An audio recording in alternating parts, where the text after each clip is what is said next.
Salut, bonsoir tout le monde. Donc ce soir pour encore un nouvel épisode avec Cédric, champion de sambo, combattant genevois de sambo. Donc il va se présenter, on va connaître un peu plus sur cette discipline qui est bien représentée par lui dans les tournois internationaux.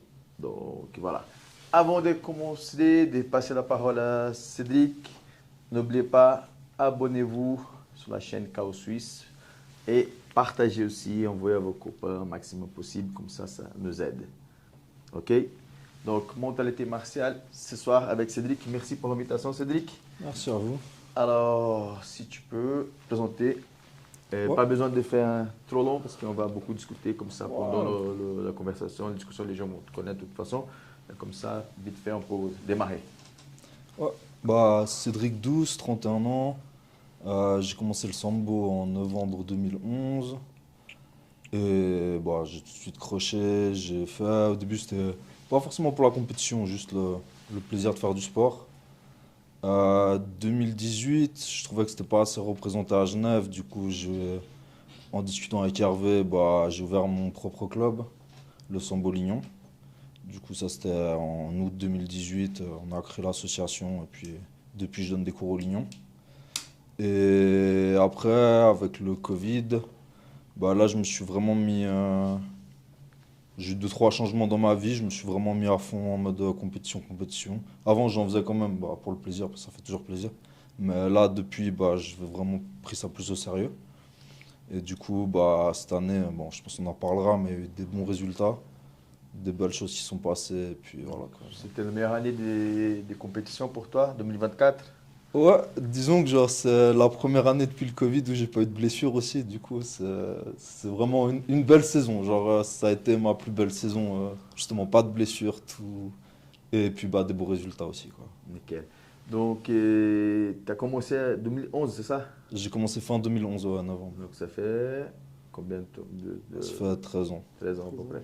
Et je ne sais pas si j'ai posé cette question à Hervé, peut-être j'ai posé. Donc, Hervé, c'est son professeur qui est venu aussi, pour ceux qui ne savent pas. Peut-être j'ai posé, j'ai oublié, je ne sais pas. Donc, tu es ceinture noire de sambo, c'est Ouais, ça? ceinture noire deuxième degré. Oui, je m'appelle, non, je parlais aussi Ouais, avec Hervé. Donc, c'est la noire, c'est la dernière au ouais. sambo. Si tu peux juste nous expliquer un peu, ça commence par quelle ceinture et comment c'est la progression? Alors, si tu veux, quand tu vas commencer, genre quand tu achètes ton uniforme de sambo, tu vas pas avoir une ceinture blanche. Mais on va commencer, en tout cas nous dans le système qu'on a utilisé en Suisse, où on s'est bien adapté aussi par rapport aux arts martiaux traditionnels. Parce que moi, le système qu'il y avait dans les pays de l'Est, je le connais pas trop. Mais dans le système que nous on a fait en Suisse, ça a commencé à leur ceinture blanche, comme partout. Après jaune, après on passe à la verte. Après bleu, rouge et noir. Et une fois qu'on arrive ceinture noire, on a les différents degrés pour arriver, c'est comme les dames, et jusqu'à la 10e degré. D'accord. Et vous dites kimono aussi, non? Non, on a la courte K. Comment? Courte K. Kutka. Une Et, veste. et c'est bleu-rouge, c'est ça? Ouais, bleu et rouge. Et puis justement, en fait, pour la compétition, vu que quand t'es en rouge, t'as ceinture rouge. Quand t'es en bleu, ceinture bleue. Du coup, c'est pour ça, en fait, la ceinture, tu l'auras jamais en compétition. Tu verras pas de différence. Tu pourras Ok, pas savoir le niveau de ça, quelqu'un. c'est intéressant. Donc, Ouais. ça veut dire que si je commençais le sambo, ça fait, je sais pas comme ça doit être le coach, le professeur qui décide quand l'athlète est prêt pour participer à une compétition. Ouais. On va imaginer qu'au bout de 6 mois, que je m'en sors bien, je fais un petit tournoi. Donc là, je vais avec la Alors, avec la courte K. Kutka, j'amène les deux, le rouge et Ouais. le bleu. Les deux. Et par rapport au tableau, voilà. Si Donc, t'es y a en pas- premier, t'es rouge. donc, Si t'es en deuxième, ça veut t'es dire bleu. que je peux tomber avec un gars qui fait déjà 2 3 ans. Tu peux tomber avec un gars qui fait depuis 10 ans. Ok. Donc ça, c'est intéressant parce qu'au judo, c'est à peu près la même chose, sauf qu'il y a la ceinture quand même. Ouais. Tu vois, tu vas en tournoi, si tu as une ceinture jaune, tu peux tomber contre une ceinture noire. Ouais. Certains tournois en Suisse, je ne sais pas trop. Une fois, ils ont fait à Genève, mais au Brésil, avant, je sais qu'il y avait des tournois jusqu'à la ceinture verte et après pour les plus gradés. Donc ça séparait un peu. Ouais. Mais ce n'était pas non plus tous les tournois. Et JB, juste brésilien, c'est par ceinture. Ouais. Du coup, ça évite un peu une grosse différence. Mais dans notre sens, dans un système comme ça, comme au sambo, au judo, tu es obligé voilà, de se donner, d'avancer Ouais. assez vite. Parce que sinon, tu vas faire des compétitions avec voilà, des gars qui sont beaucoup plus blindés. C'est pas. Après, justement, ce qui est cool, c'est que ça permet aussi de voir en compétition, bah, parfois tu vas tomber dans un premier combat contre quelqu'un de ton niveau, Mhm. et du coup, bah, tu arriveras à le battre, et puis ça permet aussi de réaliser ce que c'est les différents niveaux.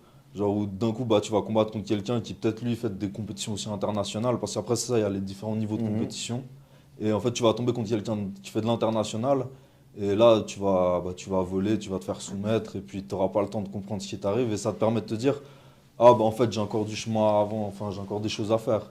Et puis même lui qui fait de l'international, bah des fois tu vas le voir, il va combattre contre quelqu'un de l'Est et puis il va voler, il va se prendre une soumission très vite et puis tu vas dire... ah. Mais là, tu parles plutôt d'un combattant suisse. Je parle d'un combattant suisse, mais même français ou Mhm. genre dans l'Europe de l'Ouest, je dirais. Ok, très bien. Et puis, du coup, donc, toi, depuis que tu as commencé, depuis combien de temps tu as fait ta première compétition? Tu te rappelles? Ça a été très rapide, je pense la première, après une année, je pense que j'ai fait la première compétition. Et tu te souviens si tu avais tombé contre des gars qui avaient déjà qui avaient commencé depuis longtemps, s'il y avait une grosse différence, comment tu te rappelles un peu, tu as des Bah, souvenirs? après moi j'avais quand même des bases, parce que j'avais fait du judo quand j'étais petit. Ok. J'avais fait le judo jusqu'à la ceinture bleue, jusqu'à mes 15 ans à peu près. J'avais Ici à fait. Genève, Ouais, au Shundokan. Judokan, à Servette. Ouais, ouais. Ok. Et du coup, bah, j'avais quand même des bases. Et bah, je me rappelle la première compétition que j'avais fait, c'était un championnat suisse. Mais voilà, enfin, c'était vraiment tout petit. On était genre, je sais pas, trois clubs, un truc comme ça. Et du coup, bah, mon premier combat, je l'avais gagné sur étranglement. Parce que, voilà, je les connaissais. Puis Mm. bah, après, je suis tombé contre un des anciens élèves d'Hervé qui, lui, il m'a fait voler. Et puis voilà, quoi, c'était fini. Et C'est bien, comme ça, tu c'est as compris. bah, c'est ça, quoi. Tu as ce truc où tu te dis, ah, j'ai gagné. Et en fait, non, c'est bon, il y a quand même des choses à apprendre, à voir. Non, moi, je pense que, comme je dis avant, c'est intéressant, mais pour certaines personnes, ça peut être un peu frustrant aussi. C'est- Tu peux prendre la défaite, tu peux dire, écoute, de côté pour te motiver, du coup, ouais, je sais que je dois travailler, mais d'autre façon aussi, tu peux penser, ouais, c'est compliqué, ça fait 10 ans déjà que le gars il fait, ça fait un an, tu vois. Le jiu-jitsu brésilien, ça équilibre un peu, mais après, mais c'est intéressant. Au Newaza, c'est pareil, il y a pas, c'est comme le judo. Ouais, ouais, Donc, donc ton premier tournoi, c'était le championnat suisse direct. ouais. Et c'était où? C'était à Genève? Non, c'était, il me semble, vers Sierre. Parce qu'à l'époque, il y avait un club là-bas. Puis tu avais genre Sierre, Fribourg, Vevey. Et puis nous, on avait le club de Genève, on est allé là-bas. Mais justement, ça date de 2011, 2012. 2012, je crois que c'était du coup. C'était après une année. Ok. Donc, à part le judo, tu as fait un autre sport de combat aussi Non, non, avant? non, non, non. Non. Judo. Sinon, j'avais fait sport d'équipe, le tchoukball. Ah, c'est- C'est pas du tout la même ambiance. Pas de contact. Ouais, c'est cool aussi. Ah ouais, c'est cool. Ouais. Mais c'était autre Mes chose, enfants, quoi. ils ont déjà fait ça. Ouais, ouais, C'est très sympa. Ah, d'accord. Donc, tu fais le judo et ensuite le sambo direct. ouais, ouais. Et est-ce que tu as déjà fait des entraînements aussi JB, grappling, lutte, t'as déjà mélangé Alors, un peu ouais, les ouais. entraînements? Bah, en fait, à un moment donné, je donnais aussi des cours à Lausanne, au White Tiger. Mhm. Et du coup, c'était une salle qui, à la base, ils voulaient du sambo, mais ils faisaient aussi du MMA. Du coup, bah, j'ai dû donner des cours en grappling, enfin, du coup, sans nogi, où bah, on faisait du combat sambo, mais du coup, nogi, du coup, j'ai dû quand même faire bah, de la lutte. Je suis allé quelques fois aussi à Genève Lutte, au Bois des On Frères, peut parce le qu'on faire. a. Bah, Hervé s'entend très bien avec le coach de là-bas, et du coup, Avec on a fait Daniel. pas, ouais, Daniel, on a fait pas mal de partenariats. J'ai pas mal d'amis qui s'entraînent là-bas, en fait, dès qu'ils étaient au Sambo, ils ont bougé là-bas. Et aussi, bah, quand je donnais les cours à Lausanne, il y avait Cloud à l'époque qui faisait Mhm. aussi. Juste Ah après, oui, du ouais, coup, deux avant, fois, en fait, je suis allé ouais, m'entraîner avec eux. ah ouais, avant ils étaient là-bas, ouais, Ouais, c'est ça. ouais. Maintenant, il a sa salle, oui. Et du coup, bah, j'étais allé deux fois m'entraîner avec eux. Et puis, je suis allé une fois aussi au Lignon, au Jiu-Jitsu, justement. Ok, donc super. Et qu'est-ce que tu en penses? Aujourd'hui, je pense d'une façon générale, ça a beaucoup changé, c'est beaucoup plus ouvert. Ouais. Et qu'est-ce que qu'est-ce que tu penses par rapport à ces expériences de s'entraîner un peu avec les gars du JB? Mais tu as fait de kimono, tu as fait un de grappling avec Non, j'ai fait Guy, ouais, kimono. Guy. Et ça n'a pas apporté quelque chose? Moi, j'avance déjà la réponse de mon côté. Tous les sports, on va dire, de grappling, on va dire comme ça, le judo, sambo, jiu-jitsu, lutte, je pense qu'il y a beaucoup des compléments, beaucoup de choses à profiter un de l'autre. Mais par exemple, moi, j'ai jamais fait un entraînement de sambo. J'ai combattu en grappling avec des gars de sambo, comme je faisais de la compétition beaucoup en France, mais j'ai jamais participé à un entraînement. Mais je pense que c'est quelque chose qui ça peut être utile pour tout le monde. Ouais, ouais. Et qu'est-ce que tu en penses par rapport à l'expérience que tu as eue pendant ces entraînements? Ah non, mais c'est super utile dans le sens où genre, tu vas te confronter avec un style différent. Du coup, bah, déjà, il y a comment moi je vais réussir à ressortir mon propre jeu dans le style différent. C'est-à-dire, bah, je vais être avec quelqu'un du jiu-jitsu, peut-être il va tirer la garde. Comment moi, faut que j'essaye de pas me faire avoir dedans. Peut-être la première fois, bah, tu vas te faire avoir parce que bah, tu te fais surprendre sur le style, tu comprends pas. Mhm. Mais du coup, après, il faut essayer. Après, bah, ce qui était particulier avec le jiu-jitsu, c'est que vu qu'il y a ces histoires de ceinture, il y Mhm. a des techniques que nous on fait, qu'on n'a pas le droit de faire. Mhm. Et puis bah, il y a aussi des techniques qu'à un certain niveau en jiu-jitsu ils font, que moi je connais pas. Par exemple les clés de talon ou Mhm. clés de poignet. Genre clés de poignet, moi j'ai jamais fait. On n'en fait pas en compétition, du coup j'avais jamais fait. Parce que c'est des choses où en fait bah, c'est cool d'essayer d'apprendre à sortir notre propre style, mais ça permet de découvrir plein de choses. Puis bah, quand par exemple après on veut faire un combat en MMA ou bien monter au niveau vraiment international, même en sambo, bah, c'est intéressant de prendre tout ce qu'il y a de possible en fait. Parce que si on reste juste renfermé sur notre petit. En tout cas, à l'échelle suisse, le sambo, on n'est pas assez grand. Du coup, si on reste juste renfermé sur nous, on ne peut pas se développer, enfin, on ne peut pas assez progresser, je pense. On est obligé d'aller à un moment donné pratiquer avec d'autres gens. D'ailleurs, c'est pour ça que je suis de nouveau retourné au judo aussi. Mhm. Je fais les compétitions. Cette année, justement, mon but c'était de me qualifier pour le championnat suisse. J'ai réussi à me qualifier. Mais voilà, genre, ça passe pour travailler debout, bah, y a pas avec le judo, quoi. Ouais, c'est sûr. Et tu combats dans quelle catégorie de poids? 81. 81. Ouais. Et comment c'est les catégories au sambo? Sambo, c'est moins de 79 pour moi. Tu combats en 79? Ouais, en Et moins de ton poids 79. normal, c'est 81. Mon poids normal, c'est 82. Et tu combats en moins de 79. Ouais. Mais les catégories, on va dire, c'est comment... Alors, il y a.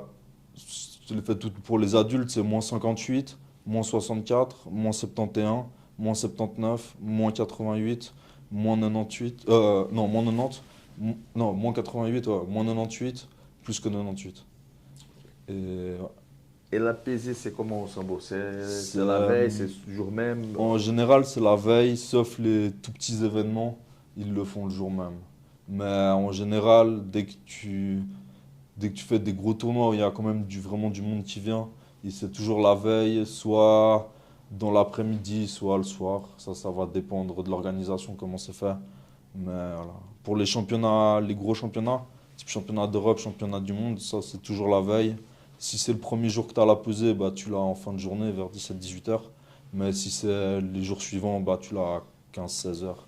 Du coup, ça permet de récupérer. Et tu fais tous les combats depuis le premier jusqu'en finale dans le même un jour? C'est un jour, ouais. Un Ouais. jour. En sambo, c'est, bah, tu as un certain nombre de catégories tel jour et tu fais tous tes combats. Tu as une pause, si on veut, dans l'après-midi. Parce qu'en général, ça commence le matin. Ça dépend du monde qu'il y a, mais vers 15-16 heures au plus tard, c'est fini avec les repêchages, la troisième place. Et en général, à 18 heures, ils font les finales. Du coup, tu as une pause quand même dans la journée pour récupérer. D'accord, ok. Donc, c'est pas comme la lutte. Parce que certains tournois, je pense qu'ils avancent. Même au JB maintenant, les ceintures noires, ils vont jusqu'en quart de finale, je pense. Et le lendemain, ils refont. Ah. Mais après, ils sont pas obligés de refaire la pesée, Ouais. quand même. Donc, le sambo, c'est tout. Ouais, sambo c'est tout. Après, l'autre sport que je fais aussi, le hand-to-hand fighting, là, eux, ils font un peu différemment où tu as les combats préliminaires un jour Mhm. et demi-finale, finale un autre jour. D'accord. Ok. Mais t'as pas de pesée à refaire, ça Et c'est les mêmes catégories? Non, là, je combats en moins 80 kilos. 80 kilos. Du coup, c'est pour ça que je reste en fait 82, ça va très bien parce que le judo c'est 81, 80 le hand-to-hand fighting, 79 le sambo. Ok. Donc c'est une question que je voulais te poser par rapport. Donc c'était au Kazakhstan, c'est ça que tu as fait. Ouais, Et Kazakhstan. moi je pensais que c'était un style de sambo.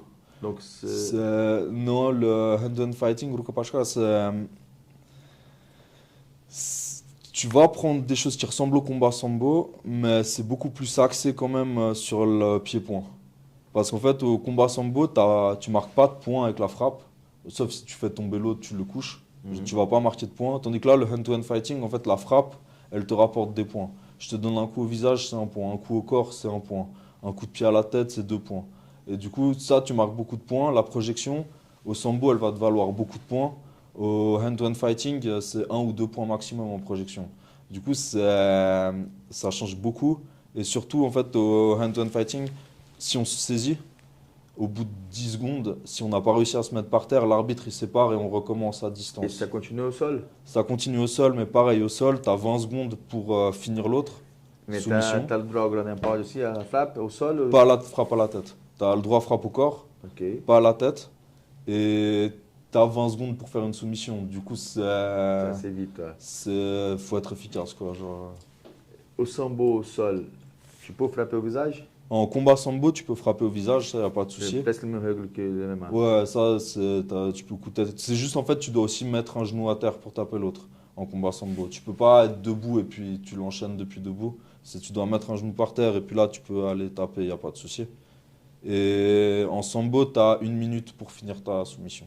Quand tu l'as commencé, à partir par exemple du moment où je t'attrape le bras ou bien je commence l'étranglement, bah là, l'arbitre il va fermer le point comme ça et puis à partir de là, tu as 1 minute et tu peux finir. Ouais. Ok. Donc cette discipline-là, quelle est l'origine Elle est slave aussi, enfin, c'est ex-URSS. Mais de ce que j'ai vu, c'est vraiment à la base un truc, je dirais vraiment militaire, police. Parce que par exemple là, au Kazakhstan, ou quand je suis allé en Ouzbékistan aussi pour ça, quand tu parles avec les gens, en fait, ils sont tous dans l'armée. Tous les combattants, en fait, ils sont militaires à la base. Et c'est un sport qui se fait dans l'armée. Et il y a un type de compétition, ça, nous, on n'a pas participé parce que je ne comprends pas les règles. Mais ils font aussi un mode self-défense où ils font plus des katas, si tu veux. Genre, ils vont te montrer du désarmement, des choses comme ça. Ok. Mais c'est nouveau, ça vient vraiment Russie ex-URSS. Et c'est un sport qui a été développé pour l'armée et les polices. Et puis voilà, il y a beaucoup de tournois là-bas qui se font entre les différentes polices. Et la plupart des combattants, ils sont originaires de cette discipline ou plutôt des gars de sambo, d'autres disciplines aussi qui participent. Alors, de là-bas, en tout cas les Ouzbeks et Kazakhs, ils sont originaires de cette discipline. Les Russes aussi. Après, il y a pas mal de Russes qui font aussi combat sambo. Enfin, ça, c'est quand même assez similaire, ça se rapproche. Et il y en a après qui vont faire des transitions en MMA dès qu'ils arrivent à un certain niveau. Par contre, ceux Europe de l'Ouest, ou bien même là, j'y avais des Marocains avec moi, ils viennent de kickboxing, boxe thaï, enfin, en fait, les sports de percussion plutôt. Ok. T'as pas mal du karaté aussi, du kyuko. Genre, quand je suis allé en Roumanie au championnat d'Europe, c'était majoritairement il y a du karaté qui était là, quoi. Et t'as une médaille, Ouais. donc- J'ai fait en hand-to-hand fighting. Mhm. J'ai fait vice-champion d'Europe et 3e à la Coupe du Monde au Kazakhstan. Ok. Félicitations. C'est excellent. Merci. Et, super. Et encore par rapport la tenue, c'est comment pour cette discipline? C'est entre la tenue de sambo et la tenue de judo. Enfin, les tenues traditionnelles. Il y a les gants. Ouais, alors les gants, eux, ils sont. On me dit c'est comme les gants de karaté, mais vu que j'ai jamais fait de karaté, je sais pas. Mais en gros, ils sont plus épais. C'est genre du 12 ose. Mais les doigts, ils sont séparés en deux, comme ça. Mhm. Et du coup, tu peux. Enfin, voilà, genre c'est. Quand tu tapes l'autre, t'as moins de dégâts comme avec les mitaines MMA ou quoi. Du coup, genre, enfin, moi je trouve pour l'entraînement comme ça, c'est plus pratique. Et sinon, on a un casque, comme le casque de Sambo, il va te faire juste ici la bordure. Sinon, on a une veste. Et comme au sambo, on a des trous dans la veste qui fait que bah, elle est attachée avec la ceinture. Tu peux pas la tirer entièrement comme en jiu-jitsu ou bien en judo. Ça restera toujours attaché. Et là, tu dois même mettre un truc sur la ceinture pour en gros montrer que ton nœud il est vraiment verrouillé. Il n'est pas censé se défaire pendant le combat. Après, ça, c'est des détails. On a pantalon, comme pantalon classique de kimono, avec protège tibia dessous les chaussettes. Ok, donc super. Et puis la coquille, toujours coquille protège dents.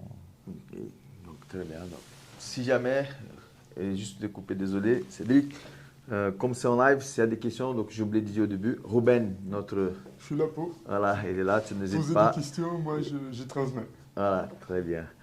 Ok, et puis, donc, tu as découvert cette discipline avec Hervé, avec la Fédération Ouais. Suisse de Sambo. En fait, c'est des connaissances d'Hervé en Russie qui avaient pris contact avec lui. En fait, cette fédération, elle essaie de se développer maintenant de façon internationale, pas rester juste entre ex-républiques soviétiques. Et du coup, vu que lui, il avait fait l'université des sports là-bas en Russie, il connaît du monde. Et en gros, une de ses anciennes connaissances l'avait mis en contact avec le président de cette fédération. Et du coup, ils nous ont invités une première fois au championnat du monde. Et puis, nous, ça nous parlait parce que ça ressemble pas mal à ce qu'on pratique. Et ouais, justement, l'organisation, enfin, c'est vraiment cool. Moi, en tout cas, quand je suis allé aux événements, ils t'accueillent bien, ils sont vraiment. Enfin, c'est propre ce qu'ils font.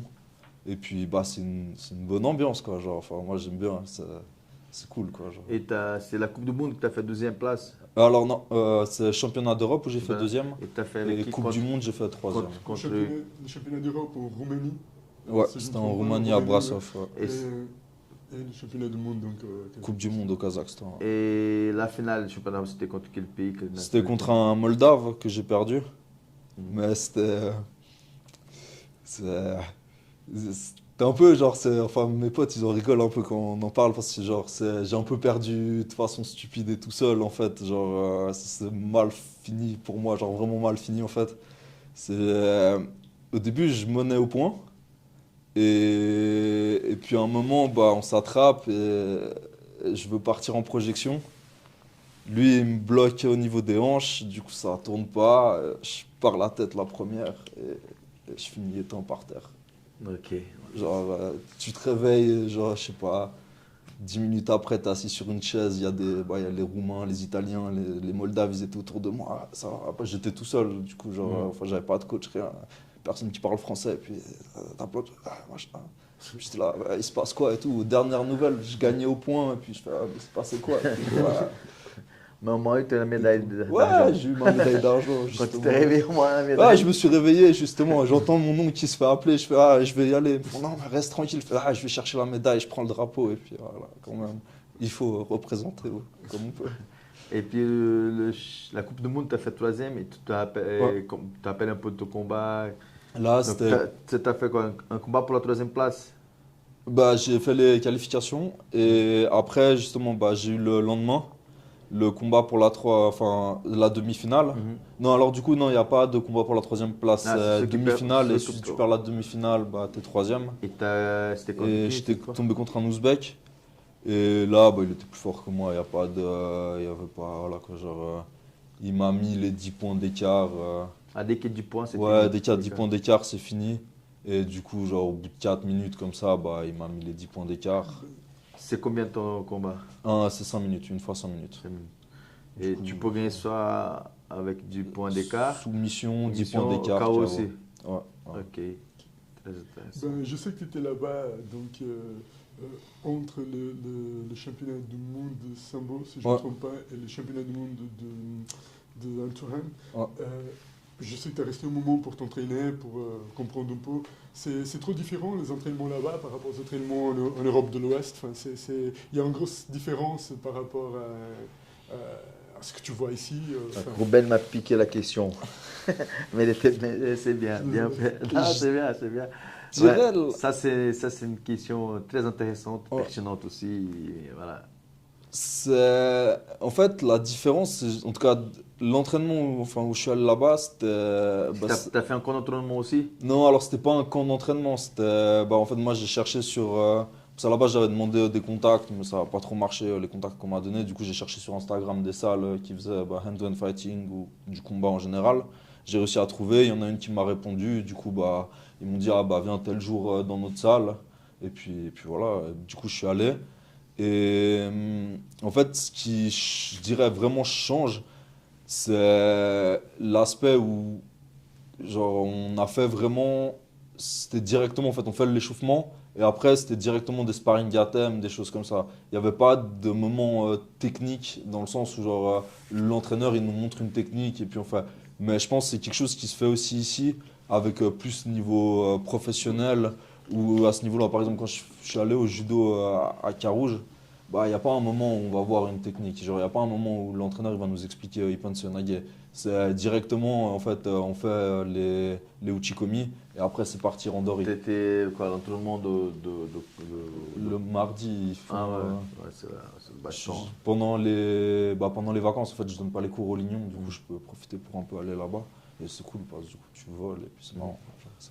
Non, mais et puis, en fait, ouais, vraiment, ce que je dirais au Kazakhstan, c'est ce côté où, en fait, tous les gars qui sont dans la salle, ils ont fait ça depuis qu'ils sont gamins.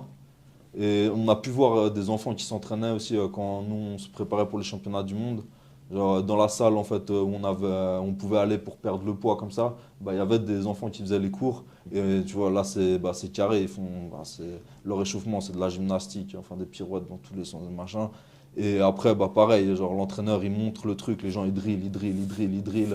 Il y a personne qui parle, enfin voilà ça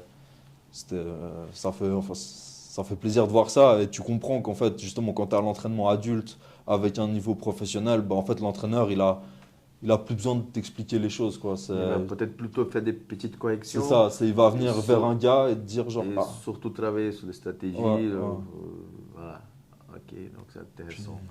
Et forcément, donc avec tous les tournois que tu as déjà participé de sambo, tu as eu du contact, je pense, en compétition au moins, avec des Russes, des Ukrainiens, est-ce que des Tchétchènes aussi au Daghestan ou pas du tout? alors, Tchétchène, j'ai eu, mais le truc, c'est qu'il y a. La question c'est qu'est-ce que tu en penses? Donc on parle de sambo, donc Ouais. ton art. Pour toi, c'est quoi le point fort? C'est quoi la différence? Ça qui fait la force, on va dire, toute l'équipe des Khabib Daghestan. Bon, alors, pour toi, c'est quoi? Je pense que c'est juste, ils font ça depuis qu'ils sont gamins, ils font que ça. En fait, quand tu vis dedans et que tu t'entraînes et que tu fais que ça, tout le temps, bah forcément, en fait, à un moment donné, Tout doit être bon. t'es bon, quoi. Il y a pas- Puis surtout qu'il y a aussi ce truc positif, négatif, ça j'en sais rien, mais t'as quand même cette espèce de pression familiale. Parce que c'est ce que j'ai vu quand j'ai combattu avec des gars qui viennent du Caucase, enfin de par là-bas, et que tu les soumets en compétition, ils ont de la peine à se relever. Genre, tu vois, moi, tu me soumets, bah voilà, je vais me lever, et puis j'ai gagné, j'ai perdu, c'est la vie, quoi. Enfin, c'est un combat. Bah, eux, des fois, ça prend du temps avant qu'ils se relèvent, quoi. Ouais, Genre, justement, quand on est tout seul dans un pays étranger, enfin, comme tu le disais tout à l'heure, comment est-ce qu'on gère la défaite? Enfin, ben, les frustrations de la défaite, t'es tout seul. Disons qu'ici, tu as quand même Hervé, un ami, ou quelqu'un d'autre qui va te dire écoute, c'est comme ça arrive, ça reviendra, tu as toujours un coach, ou, disons une épaule pour te reposer. Mais quand tu es tout seul dans un pays lointain, enfin, comment on vit ça quand on arrive dans notre chambre d'hôtel, là où tu étais logé, comment est-ce qu'on le vit enfin, ça dépend. En fait, avec le temps, il y a plein de gens que je commence à connaître aussi. Du coup, bah, on crée des liens. Genre, il y a les Français, les Italiens, les Allemands. Bah, c'est un hasard. Tous ceux proches de la Suisse. Mais non, mais voilà, avec eux, bah, en fait, j'ai créé des liens. Et du coup, bah, on discute, on discute. Justement, je vais m'échauffer avec eux. Alors, bah, cette année, au championnat du monde, je me suis même échauffé avec les Coréens, Croates.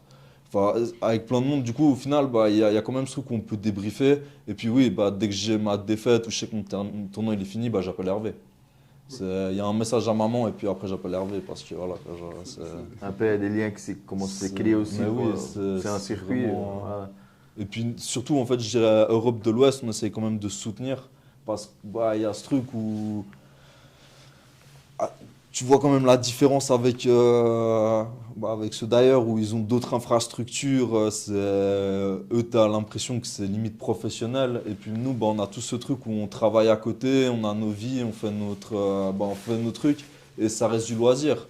On essaye autant qu'on peut de s'investir dedans, mais c'est pas le sambo qui va nous faire manger, quoi. Je veux dire, du coup, T'étais au Kazakhstan Ouais. et dans quel pays encore t'as déjà combattu?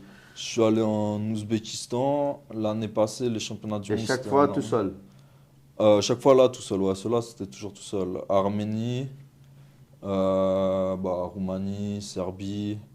Après, la première fois où je suis allé en Russie pour combattre, j'étais avec Hervé. Du coup, ça, il était là.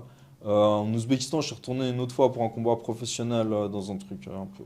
Là, le round R1 système. Là, il y avait un ami qui m'accompagnait. Enfin, c'était eux qui nous invitaient et du coup, ils payaient le voyage en fait Mais c'est pour un quoi, coach c'était aussi. comme un gala? Ouais, c'était un gala, en fait, le hand-to-hand fighting, justement, là-bas, c'est quand même c'est quelque chose de bien présent. Et du coup, ils utilisent, c'était un mi-hand-to-hand fighting, mi-MMA. Du coup, on était en no-gi. Mhm. Mais ils utilisaient les mêmes règles qu'au hand-to-hand fighting, donc on pouvait pas rester trop longtemps au sol. Au bout de 20 secondes, ils te levaient. Mais voilà, c'était un truc. En gros, le but, c'est de faire que les Ouzbeks ils aient des combats là-dedans pour se lancer dans une carrière professionnelle après D'accord. en MMA. Et du coup, ça, il m'avait invité, justement, vu que j'avais fait vice-champion d'Europe. Suite à ça, on a reçu un appel. En fait, ils ont envoyé un message à Hervé. Ils ont dit on aimerait que Cédric il vienne combattre en moins de 80 kilos contre un Ouzbek. On lui paye tout et on lui paye tout pour un coach Ça, aussi. c'est une question. Donc, à ce Ouais. moment-là, c'est tout payé par l'organisation. C'est comme un gala de MMA à peu Pour, près. pour cet événement, ouais, c'était tout. Mais les autres, c'est de ta poche. Les autres, c'est de ma poche. Après, des fois, il y a des trucs où on a. Les organisateurs, typiquement pour le hand-to-hand fighting, la première fois où on est allé, leur but c'est de développer. Du coup, là, ils nous ont invités. Après, les autres fois où tu retournes par la suite, là, c'est toi qui payes parce que là, ils vont pas. Mhm. Mais la première fois, ouais, c'est eux qui nous ont invités. Et De puis, toute façon, franchement, c'est chapeau. C'est très courageux. Hein. Des parties surtout dans des pays comme ça, tout seul, voilà. Je pense que aussi, c'est par rapport à la question que Robin a posée, comment gérer. Déjà, je pense que tu dois avoir mentalement, mentalité martiale, c'est dans notre podcast, il faut avoir un peu plus. Parce que c'est pas la même chose quand tu pars avec un coach, surtout dans les pays que tu sais que ça va pas être des vacances, Ah non. tout seul. Donc, c'est déjà, on va dire comme ça, mais c'est un peu kamikaze. On va dire, tu n'as rien à perdre. Tu dis, je suis là, on y va, quoi. Tu peux, Ouais, tu peux pas reculer. Du coup, ça doit t'aider. C'est clair que l'idéal, c'est toujours avoir quelqu'un, surtout le coach, quelqu'un qui t'a confiance. Mais quand tu pars dans une condition comme ça, je pense que déjà dans la tête, tu es plus solide, tu vois. Tu n'as pas le choix. Et donc, comme je t'ai dit, tu n'as pas de sponsors. Donc, à chaque Non. fois, c'est de ta poche que. C'est de ma poche. Et puis de temps en temps, la Fédération suisse de sambo, elle me rembourse une partie de, par exemple, certains billets d'avion ou des choses comme ça en fonction des finances qu'on a. Elle peut me rembourser certaines choses. Mais c'est pas, ça dépend de nos états, justement, des finances. Ce qui est vraiment dommage parce que tu représentes la Suisse, tu le fais avec une certaine fierté. C'est en connaissance du chaos que je le dis. Donc c'est effectivement dommage et je pense que ça serait mérité d'avoir plus de Bien soutien. sûr. Parce que Donc, c'est ça le but aussi le podcast. Ouais. Donc, ceux qui regardent, alors si vous avez des connaissances pour sponsoriser, c'est un véritable combattant, hein, c'est un champion. Tu as aussi gagné le championnat français de sambo. Le Grand Prix de Paris, ouais. Ouais, le Grand Prix de Paris, Ouais, je ouais. me suis trompé. C'est le Mais Grand est-ce Prix que de tu déjà cherché des sponsors à Genève et tout Mais justement, en fait, moi, j'ai une relation particulière avec toutes ces histoires d'administratif, genre, j'aime pas du tout. Et en fait, justement, genre, le sport, ça a toujours été. Moi, je l'ai toujours vu comme un plaisir. Genre, je me suis jamais vu comme athlète professionnel, c'est pas quelque chose que je me dis. Et en fait, j'aime le travail que je fais à côté. Je veux dire, franchement, c'est cool, ça me fait plaisir. Et je fais mes études d'éducateur aussi à côté. Et ça me prend en fait déjà du temps et j'ai pas envie de mettre de l'énergie pour rechercher en fait des gens et puis devoir essuyer des refus et puis devoir redemander. C'est des choses qui prennent beaucoup de temps quand même, hein. Mais c'est surtout beaucoup d'énergie. Et c'est ça, et genre j'ai quand même mes études à finir et le travail que je fais, j'adore, mais il demande aussi beaucoup d'énergie. Du coup, genre, plus les entraînements, les trucs, enfin voilà, genre. Donc aujourd'hui, tu t'entraînes, tu donnes des cours de sambo Ouais. et tu as un travail à côté. Ouais. Bon, ça c'est. C'est magnifique ce qu'il fait. Moi, je l'apprécie beaucoup, il le sait. Enfin, Ouais, c'est- mais après, j'ai l'impression que c'est un peu notre truc aussi des athlètes en Suisse, on est un peu obligé de faire comme ça, enfin parce que Je pense, le truc c'est que, je sais pas si tu connais à Genève, il y a un dispositif. il y a le fond du sport, je crois. Ouais, mais à chaque fois que c'est des sports qui ne font pas partie de Suisse olympique, Ouais. c'est toujours beaucoup plus difficile à trouver des fonds. Donc, c'est le dispositif, c'est le Team Genève. Team Genève. Team Genève, il y a, donc j'ai des athlètes de Neoasa, Ouais. de JB qui font partie de l'équipe suisse Neoasa. Et dès qu'ils ont la carte suisse olympique, ça facilite les choses. Ouais. Ouais. Et le sambo, je pense qu'il n'est pas. Du Non. coup, c'est encore plus compliqué. Après, le fond du sport, je ne sais pas trop comment tu peux voir.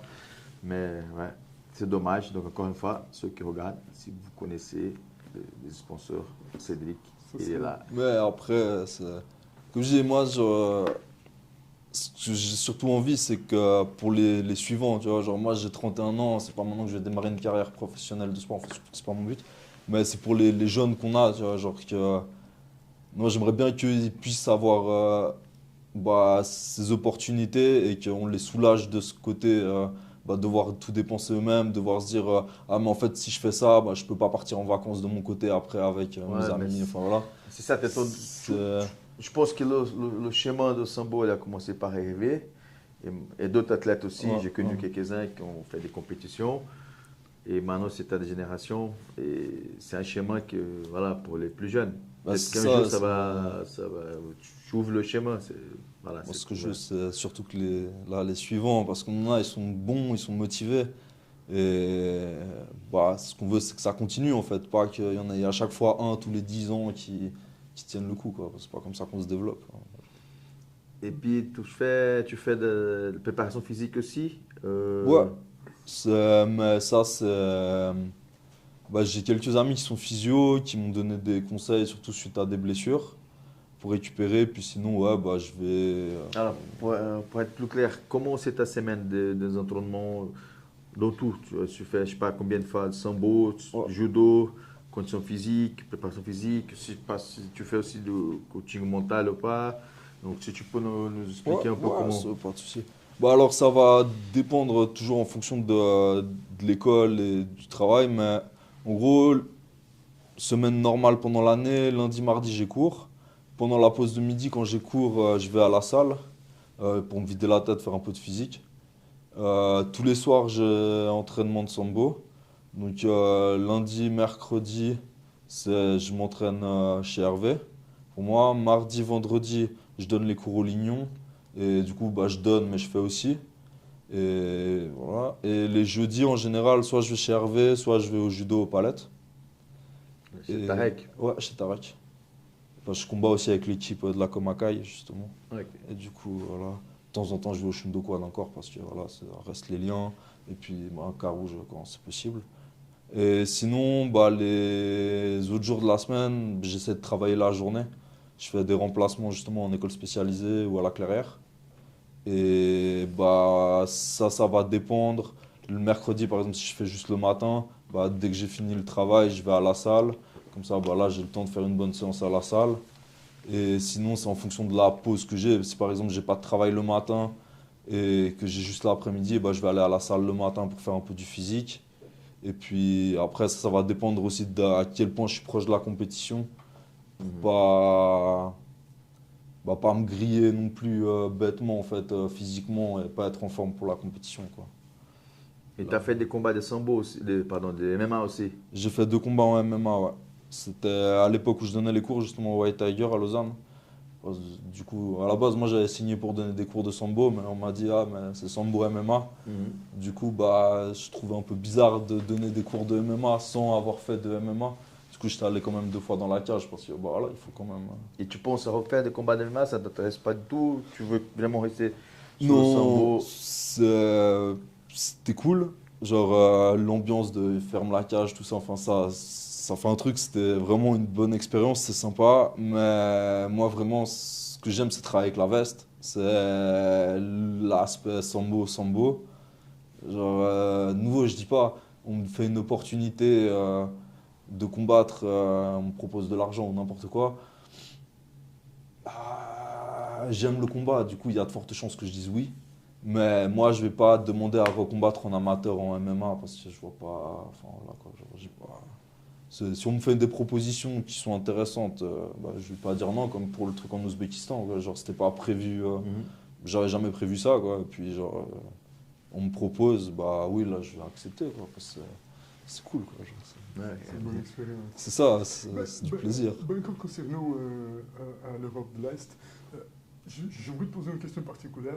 Bah, ça se parle beaucoup dans l'Europe de l'Ouest, qu'en Europe de l'Est, les gens consomment beaucoup de stupéfiants, c'est-à-dire de doping, etc., Russie, machin, etc. Est-ce que tu as eu cette impression pas trop? Déjà, est-ce qu'il y a des contrôles de doping au sambo ou pas du Au tout? sambo, dès que tu es dans les phases de finale, en fait, dès que tu es sur le podium, tu as les contrôles de dopage. Pour tous les athlètes qui sont sur le podium? Normalement, tous les athlètes qui sont sur le podium, ils ont le dopage. Donc les trois Ouais. premiers. Trois ou Les quatre. quatre. Les quatre Parce premiers. qu'il y a deux premiers, puis, enfin, un premier, deuxième et deux troisièmes. Et donc ça veut dire que tous les quatre de chaque catégorie sont testés. Normalement, en tout cas, je sais que. Après, bah, vu que je suis champion du monde, je suis jamais arrivé là-dessus, du coup, je ne saurais pas exactement, mais je sais qu'en parlant avec les Français, en tout cas, ils m'avaient dit, eux, que justement, leurs athlètes qui avaient été sur le podium, il y a eu des tests. Donc ça veut dire que c'est pas dans tous les tournois. C'est le tournoi Non, plus important. ouais, les Les tournois tournois plus importants. importants, ceux qui sont sur le podium, ils sont testés. Ouais. Sont testés. Les Open, il n'y a jamais de contrôle. Ils nous disent qu'il peut y avoir un contrôle, mais je C'est vois, plus dissuasif que... voilà quoi, je vois mal les instances antidopage venir à Paris pour à l'époque, il y avait des tournois qui rapportaient des points pour le ranking mondial. Du coup, peut-être il y aurait eu ça. Mais maintenant, il n'y a que quelques tournois. En fait, depuis le Covid, il y a beaucoup de choses qui ont perdu quand même. Et du coup, je pense qu'il n'y a que dans les Coupes du Monde, championnats d'Europe, enfin championnats continentaux, championnats du monde où il peut y avoir des contrôles. Après, on a suivi des formations en ligne justement pour nous sensibiliser à ça. Mais moi, personnellement, j'ai jamais eu. Et je sais qu'il y a déjà eu des athlètes qui se sont fait retirer leur médaille suite à un contrôle positif. Par rapport à la question de Ruben, est-ce que tu as senti quelque chose? Voilà. Personnellement, moi, C'est toujours délicat parce qu'on ne peut pas être sûr, on peut pas confirmer, ouais. mais quand même, voilà, est-ce que tu... Moi, j'ai pas envie de dénigrer là-dessus parce que genre, j'ai pas, je connais, j'ai pas de preuves. Mhm. Oui, il est plus fort que moi et puis voilà, mais Ouais, c'est au clair. même titre que en fait, c'est déjà arrivé que je tourne avec des gars ici qui ont une telle force qu'on peut rien faire et pourtant ils sont pas dopés quoi. Mhm. Du coup, genre, enfin, par exemple en judo, on a des gars à Genève qui sont vraiment forts. Bah, voilà, genre, ils sont pas dopés, pourtant c'est voilà quoi, genre tu sens quand il t'attrape la puissance, que, du coup, t'es là, bah, en fait, je vois pas pourquoi est-ce que parce qu'il est biélorusse, il serait forcément dopé quoi. Je veux dire, j'ai pas. C'est voilà, T'as pas l'impression...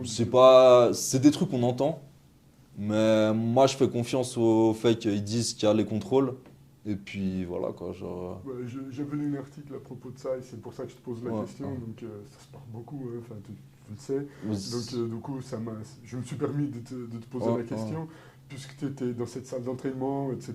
Tu as quand même entraîné avec ces gens-là. Donc ma question elle est plutôt dans ce sens-là, Ouais, que ouais. forcément pour dénigrer ou pas. Mais justement, par exemple, bah, au Kazakhstan, les gars avec qui je me suis entraîné, il y en a qui étaient professionnels aussi en MMA comme ça. Bah, je sais qu'il y a des contrôles qui se font en MMA. Et bah, là, dans la salle, genre, il y avait pas. J'avais pas l'impression que j'étais contre des monstres qui sortaient de nulle part. En fait, il y en a, bah, t'arrives à les soumettre, t'arrives à faire tes trucs. Enfin, je veux dire, voilà, ça restait des. Et puis les Et bons puis qui j'ai vu sont- personne avec la seringue et puis. Ouais, bien sûr, mais, et puis les bons qui sont au UFC, sûrement ils sont contrôlés. Je parle de Khabib, Fedor, enfin Fedor Bellator, mais je parle de Islam. Enfin, Ouais, ouais.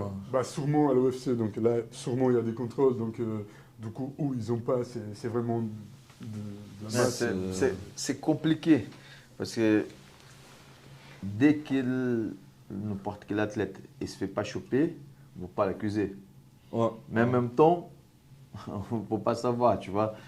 Certains pays, par exemple, chez nous au Brésil, et j'ai déjà dit ça une fois ici, et il y a des gens qui prennent beaucoup, au JB, même l'année passée, il y en a eu beaucoup qui sont tombés à cause de doping. Mais il y a une grosse majorité qui ne prennent pas. Et des fois, c'est compliqué de dire, tu vois. Une athlète, une fois, m'a dit, ouais, mais au Brésil, tu peux acheter comme ça. Et j'ai dit, non, pas du tout. Au Brésil, tu peux aller en prison si tu vends ça. C'est vraiment un marché noir, tu vois. Mais en même temps, dans certains pays, on sait que la politique, la Russie, par exemple, ils étaient bannis des jeux et tout ça. Ouais, mais justement, il y a eu tous les scandales là-dessus. Tu vois, du coup, c'est ça le problème, tu vois. Par exemple, le truc que j'entends beaucoup, que les gens parlent souvent. Après aussi, on sait très bien, la science de doping, c'est ça, c'est un jeu de chat. Elle est en avance par rapport au contrôle. Toujours en avance. Et les gens disent souvent, après, tu vois, c'est clair, comme ils sont très très forts, l'être humain il a la mauvaise habitude d'essayer de trouver quelque chose, une excuse, on va dire comme ça. Ils disent, j'ai entendu beaucoup de gens disent, ouais, mais au Daghestan, tu penses que les gens vont contrôler les gars là-bas? Tu vois que l'antidoping, il va aller dans la montagne là, chercher Islam. Mais la vérité, c'est que c'est difficile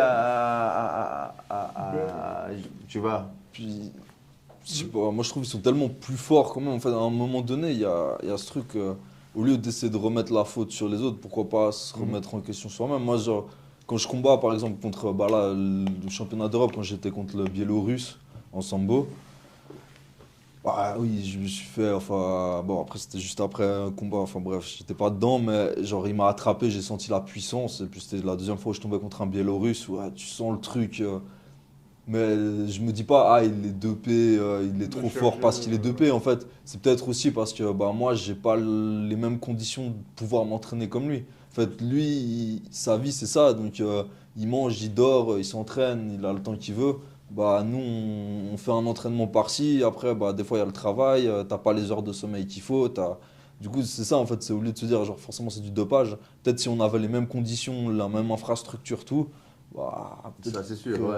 Quoi, ils font que ça, quoi. Enfin, je veux dire, Et pour pouvoir accéder, participer au championnat d'Europe, du monde, il y a un ranking où tu dois faire des qualifications, ou c'est n'importe c'est quel pays ranking pour envoyer. nationaux.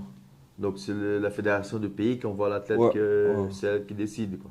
Il y a que certains événements où c'est sur invitation ou bien c'était d'après le ranking mondial. Par exemple, les Jeux européens. Bah là, ils prenaient le top 8 mondial. Là, quand il y aura les World Combat Games en Chine, ça va être que dans le top Ah, mondial. ça c'est intéressant. Donc on a un athlète genevoise, Anaïs, elle est presque qualifiée. Donc malheureusement, on n'a pas eu le résultat qu'il devait avoir pour être sûr déjà. Ouais. Peut-être qu'elle va participer, ça dépend un peu encore le truc. Donc le sambo, il fait partie aussi. Il va aussi Le combat sambo, il y aura combat sambo masculin et féminin. Mais c'est certaines catégories aussi, c'est pas toutes les Ouais, il n'y a catégories. pas toutes les catégories. Et puis Et c'est ta justement, catégorie où tu pourras bah, participer. en fait, moi, je vais pas faire parce que c'est combat sambo. Mhm. Et moi, je fais pas. Le combat sambo, je le fais dans les petites compétitions. Mais je Combat préfère. sambo, c'est la MMA. Ouais, je suis avec la frappe. Et toi, tu es plus spécialisé Je dans préfère le sambo sportif. sambo sportif, il n'y a pas de frappe. Il n'y a pas de frappe. C'est projection, Projection et soumission. soumission. Et sol. Ok. Et bah, pour championnat du monde, championnat d'Europe, j'ai pas fait en combat sambo. J'ai fait juste en sambo sportif. Le seul avec la frappe, c'est le hand-to-hand fighting. Mais ça, il n'y a pas dans les World Combat Games. C'est pas encore assez reconnu. Peut-être un jour. Ok. Et vu que tu as fait du combat d'MMA qu'on en a parlé avant, qui c'est ton combattant de MMA préféré actuellement, aujourd'hui? Donc c'est là que j'aime bien voir ces combats. Ou peut-être plusieurs, mais...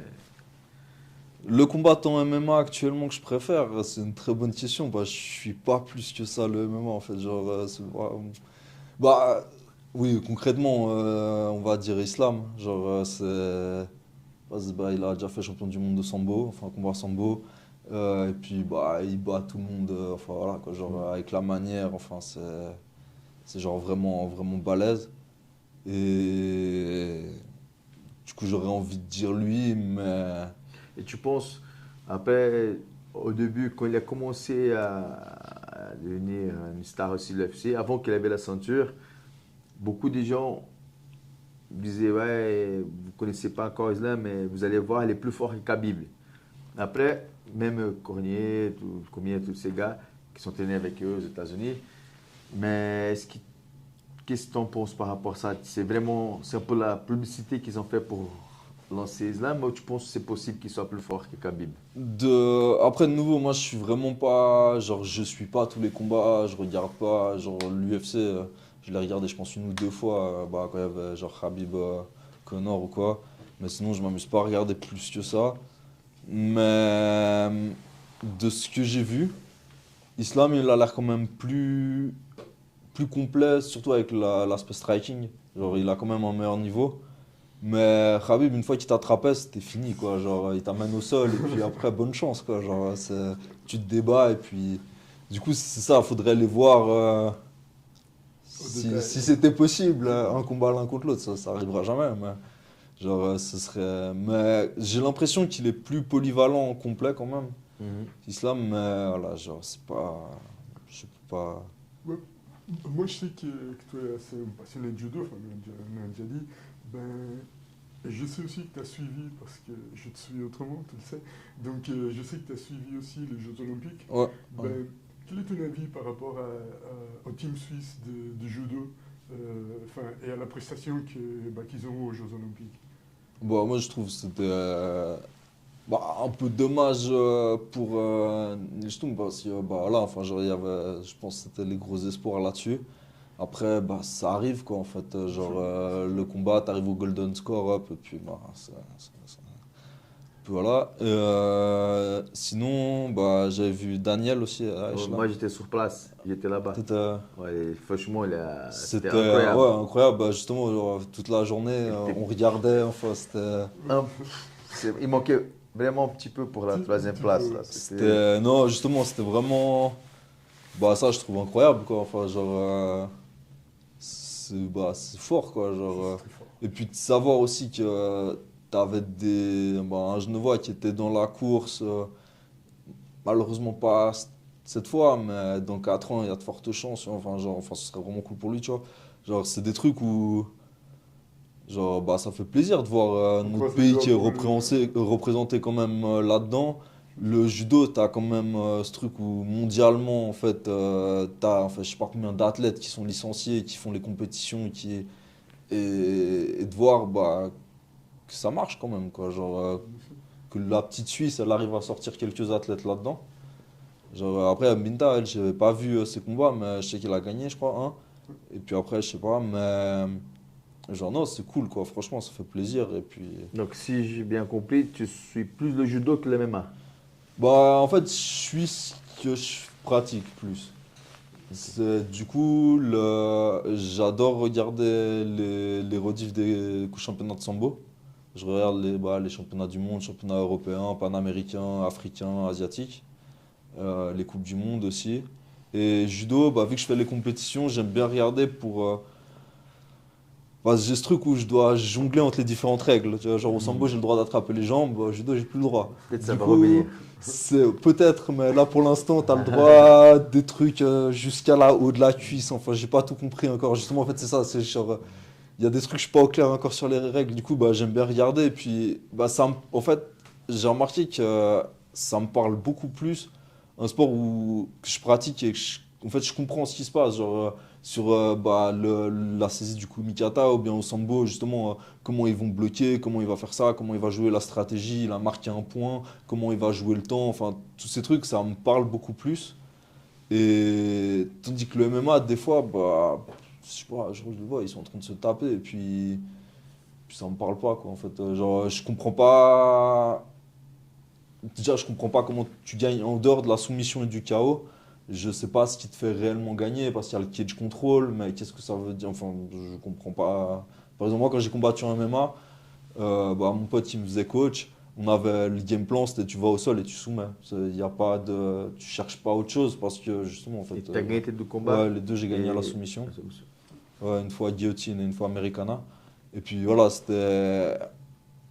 Je passe le reste, je sais pas, ça m'intéresse pas plus que ça. Et puis. Et t'as fait des compétitions de judo l'année passée en Suisse. Ouais, ouais, ouais.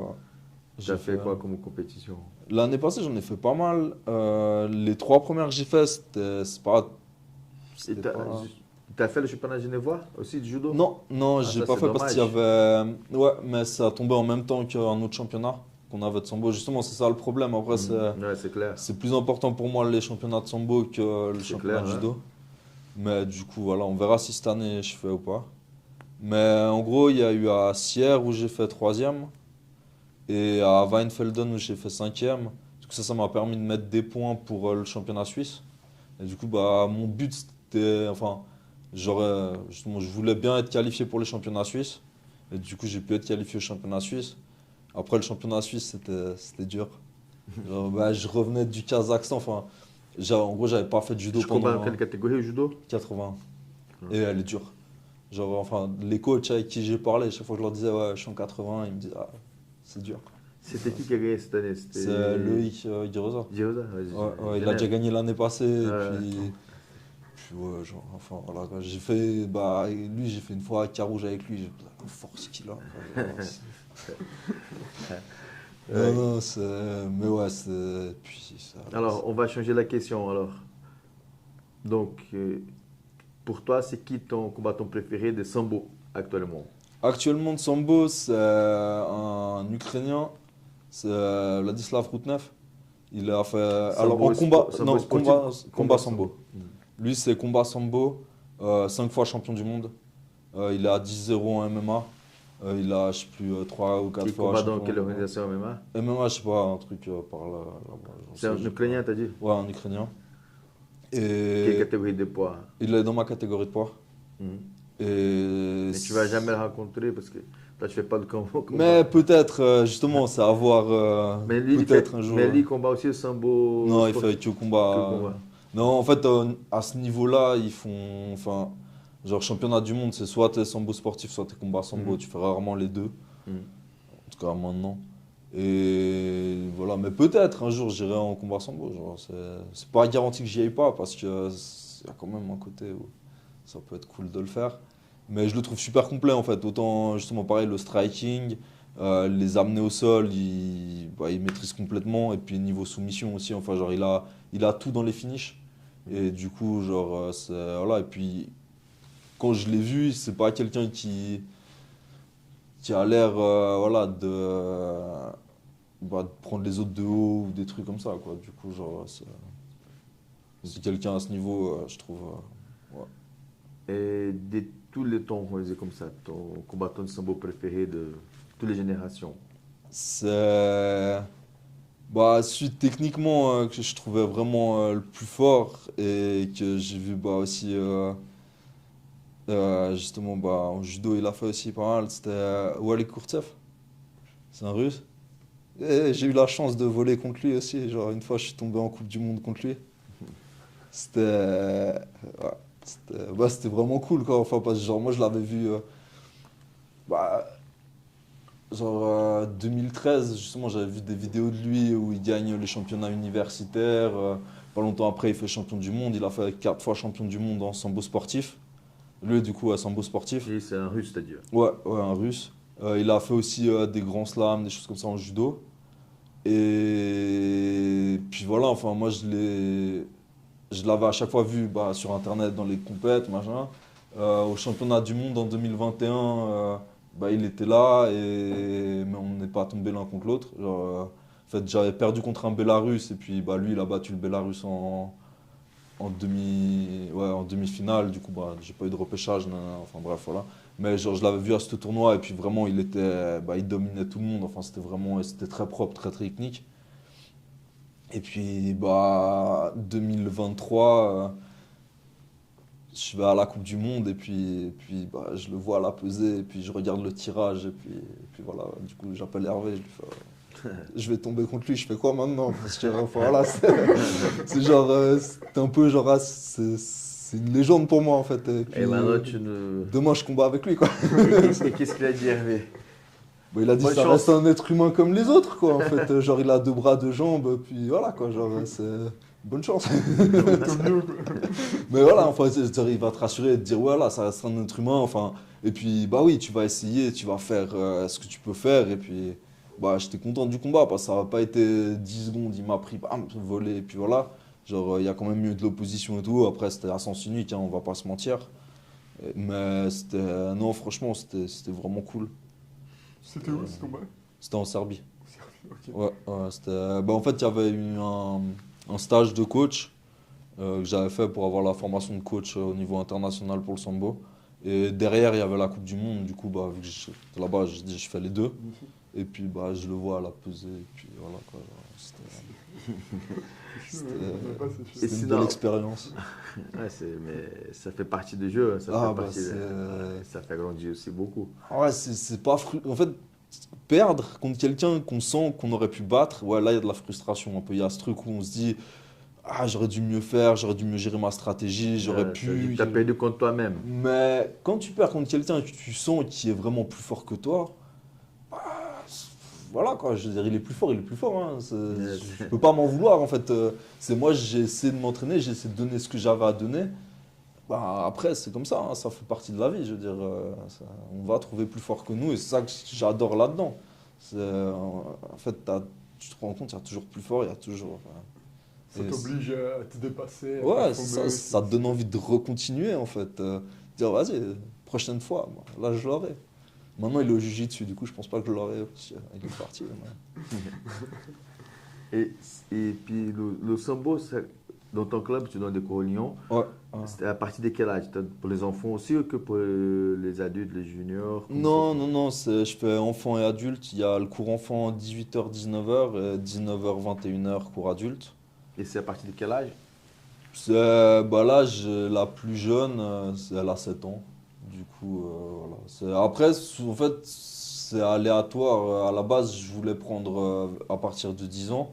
Enfin, je voulais pas trop jeune pour pas qu'il y ait trop de différence d'âge en fait. Genre si par exemple j'ai un enfant de 12 ans et je voulais pas qu'il y ait voilà, un autre de 5 ans. Mais au final, j'ai un peu pris, vu que je suis pas très doué dans la promotion et les choses comme ça, j'ai mis des. Quand j'avais ouvert le club, j'avais mis quelques affiches à la carambole, maison de quartier, choses comme ça. Mais au final, bah, c'est avec du bouche à oreille. Il y a des gens qui sont venus et qui m'ont demandé ah, on peut inscrire nos enfants. Puis bah, j'ai pris les enfants qui venaient. Quoi. Du coup, des fois, j'ai eu des enfants de 9 ans, 8 ans. Il y a des compétitions en Suisse Ado. pour les enfants au sambo. Et puis, c'est une bonne question. Ça va se faire. Le règlement, ça change par rapport à un enfant, un adulte. Je sais pas, il y a de combats sambo pour les enfants Pas aussi. pour les enfants, il y a le combat sambo à partir de junior normalement, au moins 16 ans. Après, tu as certains coups qui n'ont pas le droit, genre les coups de tête, des choses comme ça. Mais pour les enfants en Suisse, bah, à l'heure actuelle, on n'en avait pas assez en fait. Enfin, c'est pas assez développé. Mais ouais, cette année, on va faire. Genre, je pense qu'on va faire le passage de ceinture. On va faire une petite rencontre, en tout cas entre les clubs genevois. Parce qu'il y a. Bah, moi, j'ai 3 enfants dans mon club. Hervé, il a des enfants aussi. Et je sais qu'au Grand Saconnet, ils ont aussi des enfants. Du coup, on va en tout cas faire une rencontre entre ces clubs. C'est Caruso, je sais connaître, c'est ça? Non, non, Caruso, il est au Bouvray. Au Bouvray, ok. C'est Vélibor, Villebord, ok. au Grand Saconnet. À Genève, il y en a 3. On a 3 clubs de sambo à Genève. Ouais. Et comment tu vois l'avenir de sambo en Suisse? Bah, à l'heure actuelle, je le vois plutôt bien parce que, comme je dis, genre, on a eu. En fait, les dernières compétitions où on est allé, on était de nouveau une vraie équipe, il y a du monde qui est motivé. Et c'est pas que Genève, en fait, qui est là. On a un club à Bâle qui se développe bien et justement typiquement là, quand on était à Caen, ils ont ramené aussi 6 combattants. Du coup, genre, bah, c'est cool de voir ça. Et puis, un des coachs là-bas, en fait, il vient de notre club. Enfin, bref, genre, ça se développe bien. C'est une belle salle. Il y a le club du Bouvray où, genre, ils sont. Bah, je vais plusieurs fois et là, je dois replanifier des interventions que je vais faire là-bas les week-ends. Mais ils ont toute une équipe de jeunes qui sont super motivés. Je suis allé en compétition avec eux plusieurs fois. Et bah, voilà, ça donne envie en fait pour la suite. Et surtout, ils ont faim, ils écoutent. Là, je suis en train de penser un truc. Tu penses je pense que les combattants de sambo, ils sont, peut-être j'ai une bêtise, tu me corriges. Ils sont plus orientés, bah, pas orientés, mais c'est plus naturel qu'ils vont vers la MMA que les combattants du JB, on va dire comme ça. Les combattants du JB, La plupart, je pense, c'est vraiment quand ils sont au niveau qu'ils vont penser à aller au MMA. Sambo, comme il y a le combat sambo déjà, peut-être ça glisse plus facilement. Et peut-être, c'est ça, je voulais arriver, peut-être ça peut déranger un peu, perturber un peu, retarder un peu le développement du sport. Parce que si un jeune qui a le potentiel, il dit ah, j'ai envie de faire de MMA, c'est un jeune qui est fort, qui pourrait représenter la Suisse pour les championnats internationaux, qui ne sera pas là, tu vois, parce qu'il va commencer le Ouais, MMA et tout ouais. ça. Tu penses que ça peut déranger un peu le développement ou pas? Ça n'a rien à voir, je dis une bêtise. Non, non, non, en fait, je pense le problème, ça restera toujours comment le jeune, lui, il veut voir et gérer la chose. Parce que dans d'autres pays, en fait, là, par exemple, quand je parlais avec le coach des Croates, bah, il me disait, en fait, leur équipe de sambo, majoritairement en sambo sportif, c'est tous des judokas. Et en combat sambo, c'est des gars qui viennent de clubs de MMA. Et parce qu'il y a quand même beaucoup de similitudes en fait. Au final, un combattant MMA, tu lui mets une courka et puis vas-y, c'est parti quoi. Je veux dire, tu peux aller faire du combat sambo. Enfin, faut juste t'adapter deux, trois règles, deux, trois trucs comme ça. Mais tu peux assez. Enfin, si tu as un très bon niveau. Mais là, si on voit la chose dans ce sens, peut-être que les combattants d'MMA, ils font ça pour faire un complément aussi pour prendre plus d'expérience. Tu vois? Mais donc ça ne va pas empêcher qu'ils continuent à faire le MMA, tu Ouais. vois. Non, non, justement, quoi. Mais Moi, le contraire, je suis pas sûr, tu vois. Peut-être qu'un jeune, il dit quoi, j'ai envie de faire des MMA, et là, il commence à lâcher un peu le combat ouais, sambo. ouais. Et ça peut, tu Bah, vois, c'est pour un ce qu'on pays a qui n'a eu pas en fait. beaucoup encore des compétiteurs, ça peut te C'est. déranger, tu vois. Je sais pas, je viens Ouais, d'imaginer, non, non, mais mais c'est juste parce que, en fait, genre, quand je donnais les parce cours à que Lausanne, par exemple, c'est ce je- qui arrivait tout le temps, en fait. voilà, c'est Les ça. jeunes, ils venaient pour faire Parce du que, MMA, ils voulaient pas faire du sambo. Ils en avaient rien à faire du sambo. Du coup, c'est pour ça que ça m'a. ouais, parce que j'ai vu des jeunes qui ont eu du potentiel, au sambo, qui étaient chez Rêvé et Ouais, tout, et qui dans un moment, ils arrêtaient plutôt le côté sambo compétition. Peut-être qu'ils ouais, faisaient encore des entraînements chez Rêvé, mais ils commençaient, tu vois, dans une direction MMA. ouais, Et ouais. après, je pense que dans un pays comme la Russie, l'Ukraine, ça ne change pas grand-chose. Mais quand c'est dans un petit pays qui a besoin encore des compétiteurs, tout Ouais, ça, ça ouais. peut, Non, non, bah ça ça c'est clair, quoi, pourrait, genre. tu vois, ça pourrait faire quelque chose. Ouais. Je sais On- pas, c'est une idée. Encore de notre côté, est-ce que tu penses que le fait d'avoir euh, ces dernières années des très bons combattants d'MMA qui proviennent de sambo, ça a démocratisé un peu plus le sambo et ça a ouvert des perspectives et des portes? Ça, c'est sûr. Ça, c'est sûr que Khabib et son équipe, voilà, ils ont fait. Mais le problème, c'est que c'est ça, je pense, que ça fait la publicité, mais en même temps, un jeune, peut-être qu'il va dire, ah, je veux être un Khabib, il va commencer le combat sambo, mais là, peut-être qu'il va aller trop vite, tu vois. Je ne dis pas que c'est mauvais, mais pour le sambo, tu vois, si c'est un petit pays, ça peut faire une différence, tu vois, qui n'a pas encore beaucoup de monde, je sais pas. Bah, moi, ce que j'ai l'impression, c'est surtout ce truc où il y a tout le monde qui veulent brûler les étapes, justement, parce qu'ils voient un Khabib, ils voient machin, ah, il vient du sambo et tout. Mais il faut comprendre que lui, il a fait ça depuis le berceau, en fait, il combat. C'est sa vie, quoi. C'est comme ça. Et en fait, toi, tu vas venir, par exemple, tu as des gars qui sont arrivés à 16, 17 ans, ils n'ont jamais pratiqué de sport de combat. Du coup, bah oui, en fait, tu vas commencer. Moi, je vais pas t'envoyer faire du combat sambo directement. Je pourrais t'inscrire au championnat du monde, concrètement. Voilà, et vu qu'il n'y a pas de processus de sélection, on pourrait dire à quelqu'un, mais vas-y. Mais en fait, tu l'envoies à la mort, quoi. Je veux dire, il va se prendre un gros KO directement, et puis, tu vois, du coup, il y a aucun intérêt. Du coup, on va lui dire, non, d'abord, tu vas faire des compétitions sambo sportifs, dans des petites organisations, dans les petits tournois, les trucs régionaux, et petit à petit, tu vas pouvoir aller là-bas. Mais le truc, c'est que, bah oui, en fait, les gens, ils ont peut-être pas envie de faire tout ce processus. Ils ont envie directement de commencer avec des combats amateurs en MMA, parce que c'est vrai que les combats amateurs en MMA, maintenant, c'est très facile d'en faire. Je veux dire, en Suisse, c'est pas. Tu peux très vite commencer à en faire. Et du coup, ils vont peut-être plus vouloir brûler les étapes dans ce sens-là. Et ils auront fait. Ils auront même pas pris les bases du sambo, qui voudront déjà commencer le MMA. Et puis ça, je pense, ouais, là-dessus, ça pose problème. Ils sont pas prêts à prendre le temps et l'investissement qu'il faudrait Ouais, pour se ouais. construire une base solide, quoi. Moi, je vois tu vois, la même chose, le même phénomène, on va dire, mais dans l'autre sens, par rapport à mon club, j'ai déjà eu beaucoup de jeunes qui sont venus, ah, je vais faire de MMA, et ils commencent MMA, ils finissent sur JB. Parce que MMA, après, ta vie, c'est quoi? Soit tu es un compétiteur, il n'y a pas de ceinture et rien. Tu vas continuer à faire pour le plaisir, ok? Mais bon, le moment, où c'est fini, quoi. Tu vas au JB, tu as toutes les ceintures et tu peux, comme au sambo aussi, tu peux continuer toujours. Donc j'ai déjà vu aussi ça et des fois ils ne se rendent même pas compte. Ils voient l'UFC, ils disent voilà, je vais faire des MMA. Ils arrivent, ils s'entraînent un petit peu sans aucune base. Quelqu'un fait un travail spécifique pour les débutants à côté. Et là, ils se rendent compte, voilà, ils finissent le JB, quoi. Mais le kimono, c'est plus tranquille, tu vois. Des fois, ça peut arriver aussi. Mais voilà, c'est clair que surtout brûler les étapes, c'est pas du tout idéal, c'est pas top. Oui, c'est pas top de brûler les étapes. Donc, je sais que tu travailles avec Hervé depuis un très bon moment. Je sais que c'était pas toujours facile de travailler avec Hervé. Et j'aimerais essayer de comprendre comment c'est ton relation avec ton coach. Alors, c'est pas moi qui ai dit cette fois. Ma relation avec Hervé. Au fil des années. Hein. Ouais, bien sûr. Au final, non, je dirais, genre, il m'a donné des opportunités que peut-être on m'aurait jamais donné. Tu vois, parce que genre, j'ai pas eu du tout le temps une hygiène de vie de combattant, de compétiteur.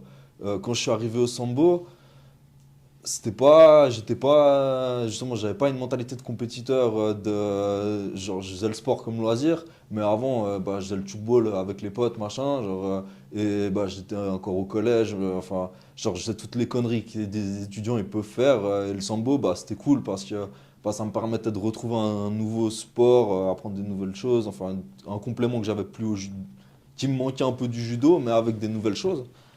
Et du coup, il m'a donné des opportunités en fait de combattre dans des compétitions, dans des choses où il m'a fait Je confiance. pense qu'il a vu ton potentiel. Ouais, sûrement. Je dirais, il y a eu. Et même en fait, quand moi j'ai pu avoir un comportement où des fois je l'ai envoyé bouler pour des trucs, il m'a jamais refermé la porte. Genre, il m'a pas dit, ok, là tu t'as manqué de respect, vas-y, tu dégages, va faire quelque chose ailleurs. Genre, on a toujours réussi à discuter, à remettre les choses au clair. Et moi aussi, en fait, quand je trouvais que, par exemple, il faisait pas ce que j'attendais de mon coach, je lui l'ai dit et puis il m'a pas dit qu'est-ce que tu me parles, enfin voilà. Genre, il a dit ok, machin, on a toujours pu discuter, avancer ensemble. Contrairement à d'autres qu'on a vu disparaître de la salle. Et du coup, c'est ça, en fait, c'est une personne en qui là-dessus, j'ai entièrement confiance et avec qui, on a appris à avancer, à se connaître et qui m'a fait évoluer, en fait, aussi là-dedans, justement, avec toutes ces opportunités qu'il m'a données, que, j'aurais jamais fait, voilà, quoi, La connexion, c'est très important. C'est ça, quoi, je veux dire, c'est pour ça, même s'il n'est pas avec moi sur le lieu de la compétition, là, il est là, en fait. c'est intéressant Enfin, parce qu'il t'a dit un truc, contrairement à beaucoup d'autres qui sont partis à voilà, cause Et des fois, je discute avec mes potes au Brésil par rapport à notre prof de judo. Tu vois, c'était comme un père pour nous, mais il était très dur aussi. Et puis, je ne lui ai pas dit que c'était exagéré, c'était bien, mais c'était vraiment dur, tu vois, la façon qu'il faisait les choses. Et je me pose la question des fois, je parle avec lui, écoutez, j'ai un ami Rodrigo, essayez de nous rappeler, est-ce que malgré tout ça, des fois, il était dur moralement, je rentrais à la maison, j'étais presque de pleurer, j'étais énervé et tout, mais le lendemain, j'étais sur le tatami, et je pose la question à mes potes, mais nous, on n'a jamais pensé à le quitter à cause de ça. Pour nous, c'était normal. Tu vois, on savait qu'il voulait notre bien, qu'il était dur parce que nous aussi, on a fait des bêtises aussi, des fois la jeunesse, c'est comme ça, comme tu as dit. Et ça n'a jamais passé dans nos têtes. On va le quitter parce que, tu vois, il m'a parlé ci, il m'a parlé ça. Et aujourd'hui, c'est difficile. Hein. C'est très difficile de tomber sur des gars comme toi. Tu vois, tu parlais, tu discutais avec lui. Et puis à la fin, vous avez trouvé toujours un arrangement. c'est ça, mais il faut oser y aller, voilà. en fait. Il faut oser parler, dire que tu n'es pas d'accord ou quoi, en fait. Je veux dire, comme on dit, mais en fait, on a le droit de ne pas être d'accord. Mais il faut aussi savoir écouter, Ouais. même ceux que tu n'aimes pas, et continuer à avancer ensemble. C'est ça que, tu vois, comme tu as dit, d'autres sont partis. Et c'est comme je dis aussi, moi, dans ma tête, posais la question à mes copains, j'écoute. Mais je me rappelle pas une fois que j'avais dit, oh, je vais quitter. Parce qu'il m'a parlé, tu vois, elle était dure. Et aujourd'hui, c'est difficile. Et après, aussi, ça fait partie. Donc, c'est pas pour rien que tu as des résultats, tu vois. Parce que tu as accompli le jeu. C'est un peu, on va dire, à la Karate Kid. Vas-y, Ah, tu bah, vois. si tu fais la girouette, je pense pas que tu arrives à un résultat, hein, Voilà, je Ouais, tu dirais. vois. ouais, ouais. Tu vas Mais- comme au début, comme Maître Miyagi, il dit Ouais. vas-y, va faire la peinture. Et il disait vas-y, fais, fais. Tu vois, et l'autre il l'a fait, tu vois. C'est comme ça. Ouais, Donc, c'est ça. voilà, ça c'est intéressant. Parce que voilà, les valeurs d'aujourd'hui, c'est pas le même d'avant. Mais C'est à peu près à quel âge que tu t'assumais un peu plus comme compétiteur et comment... ouais, parce que comme tu le disais, donc tu as eu cette phase qui était un peu sinusoïdale dans laquelle c'était pas, c'était pas toujours... et puis c'était à partir de quel moment dans ta vie tu as eu ce déclic de te dire non, maintenant c'est sérieux, j'y vais et je vais profiter de ce que mon coach a à m'offrir. Bah, c'est. Je dirais qu'il y a eu plusieurs phases parce que en fait en 2016 déjà là j'avais eu un truc où justement j'étais plus en études, je travaillais un peu dans la sécu comme ça et bah il y avait du temps et j'étais bien motivé mais en fait genre on avait organisé l'Open Suisse et bah là en demi-finale contre un Mongol je me fais grosse enfin je m'éclate complètement l'épaule, luxation acromio-claviculaire, du coup genre bah je me retrouve à l'arrêt pendant 6 mois, enfin opération blablabla. Du coup genre bah là en fait ça avait genre j'étais sur une bonne lancée parce qu'on avait organisé 2 fois des galas justement où j'avais fait combat sambo, ça s'était bien passé, j'étais vraiment à fond, enfin motivé à reprendre la compétition. Mais bah voilà en fait une grosse blessure, Ouais, puis le elle te psychologique met un a été gros chaud. coup. Après, il y a le psychologique de, en fait, tu sais que, surtout que j'ai toujours pas compris ce qui s'est passé. Genre, je sais que j'ai volé et puis à la fin, j'étais couché par terre, l'épaule pas en place, tu vois. Mais la blessure, c'est la pire chose qui peut arriver à c'est un ça. combattant. Avant, j'avais déjà eu le coup qui était sorti une fois à l'entraînement, justement, en 2015. C'était des trucs qui, voilà, après, bah, il y a le temps. Euh, Ensuite, bah, justement, je dirais, quand j'ai recommencé à donner des entraînements, bah là, je me suis quand même dit, genre, bah, typiquement, quand j'ai fait les combats en MMA, parce que je donnais des cours de MMA, genre, bah, c'est cool, faut quand même faire. Mais à cette période, en même temps, je donnais quasi des entraînements tous les soirs. Du coup, le problème, c'est, je remarquais que je progressais pas, moi. En fait, parce que, bah, il y avait 2 soirs, je donnais les entraînements dans ma salle, 2 soirs, je donnais les entraînements au White Tiger, et un soir, je donnais des entraînements de football. Du coup, genre, bah, je m'entraînais plus pour moi, en fait. Même si tu fais les sparring à la fin avec tes élèves et tout, c'est pas quand tu combats à l'international, tu comprends que c'est pas la même chose, quoi. C'est Genre, en clair. fait, quand toi, tu es le plus fort de la salle, ça Mhm. pose problème. Genre, tu progresses plus, en fait, au bout d'un moment. Juste. Et du coup, bah, c'est en fait vraiment avec le Covid qu'il y a eu, bah, j'ai arrêté de donner les cours au White Tiger. Du coup, j'ai pu vraiment reprendre du temps pour m'entraîner. C'est là aussi que j'ai commencé à faire de la condition physique parce qu'avant, bah, j'étais un peu en mode la condition physique, ça me parle pas. Enfin, j'ai pas envie de perdre de temps avec ça. Avec la technique, on arrivera à faire quelque chose. Ça marche pour les petits tournois, mais une fois que tu passes, une fois que tu as goûté au pays de l'Est, tu comprends que la condition physique, elle manque quand Ah même. oui, ils sont durs, hein. Mais après, voilà, même ici, en fait, tu remarques, je veux dire, dès que tu combats contre ceux qui combattent à un certain niveau, il faut du physique, en fait. La technique ne va jamais suffire. Et du coup, bah, c'était avec le Covid, ouais. En 2020-21. Pardon. Pas de souci. Qu'est-ce qui se passe? Je dirais, ouais, 2021, où vraiment il y a eu le boost. Mais de nouveau, blessure. Mince. Du coup, genre, au championnat d'Europe, je me sors l'épaule. Le même que t'avais Ouais, sauté. c'était la même, mais justement là c'était différent. Là ça a été juste luxation. Du coup, genre le médecin de tapis il m'a remis l'épaule en place. Du coup, pas eu besoin d'opération. J'ai discuté avec les médecins, on fait de la rééducation, physio, patata, tout ça, ça tient bien. 2022, hop, on reprend la saison. Je fais l'Open de Hollande. J'arrive en finale. Et là, en finale, j'ai l'épaule qui sort toute seule. Genre vraiment, genre. Des trucs frustrants, tu vois, genre j'essaie d'attraper la jambe de l'autre, il recule la jambe, mon épaule elle sort, tu vois, genre truc, il s'est rien passé de spécial.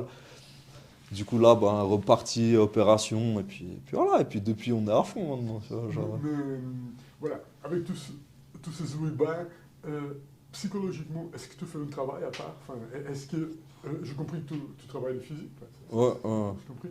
Mais est-ce que tu fais aussi un travail psychologique ou pas du tout? Donc, Je tu n'as pas de sais. coach Enfin, mental. Non, mais de nouveau, je serais pas contre. Mais bah, faut trouver un, après, faut payer. Après, enfin, c'est ça, c'est plein de petites choses oui, je remarque qu'il me faudrait, parce que c'est vrai que bah, des fois, il y a. Après, j'en discute avec les différents. Bah, avec Hervé, j'en discute, avec Juliane Robra, justement, qui était au Shodokan, Mhm. bah, je lui demande quand même des conseils, vu qu'elle a fait la compétition Mhm. à très haut niveau. Bah, des fois, on discute aussi. Enfin, même avec Tarek, je lui pose des questions. Enfin, genre, j'essaie de prendre de l'information où je peux. Mais de nouveau, après, bah, oui, ça pourrait être utile dans un sens, genre, pour vraiment te mettre en confiance. Et, moi, par exemple, quand j'ai fait mon combat en Ouzbékistan, là, ce truc professionnel, c'était cool qu'il y ait mon pote qui me coach. Parce que, bah, au moins, il pouvait me mettre en confiance, aider. Sinon, bah, on se met dans notre bulle avec la musique. Et puis, voilà, comme. Mais c'est pour ça que j'ai dit au début, franchement, c'était très courageux de partir comme ça, tout seul. Depuis que je le connais, il le sait, enfin, il est là, je suis en train de le dire. Je l'écris souvent et je le dis, mais c'est très courageux ce que tu fais. Enfin, vraiment, j'apprécie énormément et je trouve que c'est quand même quelque chose d'extraordinaire. Ah ouais, Enfin, pas tout le monde a j'ai envie de dire, pas tout le monde a les boules d'y aller. Enfin, Ah, c'est sûr. c'est vrai que c'est extraordinaire ce que tu fais. Et donc, bah, disons qu'au niveau de l'avenir, Sambo, donc, bah, qu'est-ce qu'on est en train de préparer en Suisse? Ben, où est-ce qu'on peut voir les nouveaux championnats? Est-ce que bah, les dates, si tu en as? Alors, pour le championnat suisse, c'est pas encore mis les dates. Mais là, en gros, il y aura fin janvier, il y a le championnat d'Europe hand-to-hand fighting mais junior. Du coup, ça, je vais accompagner. Normalement, on a un combattant, peut-être un deuxième qui viendrait. Et ça sera où? Ce sera en Serbie. Très bien. Et du coup, en tout cas, moi, je vais aller pour coacher le combattant qui vient. Ça, justement, moi, mon but, c'est aussi d'accompagner maintenant au maximum, parce que je sais ce que ça d'être tout seul, du coup. Tu veux dire, c'est qui... Normalement, c'est Stéphane, un des élèves là de chez Hervé.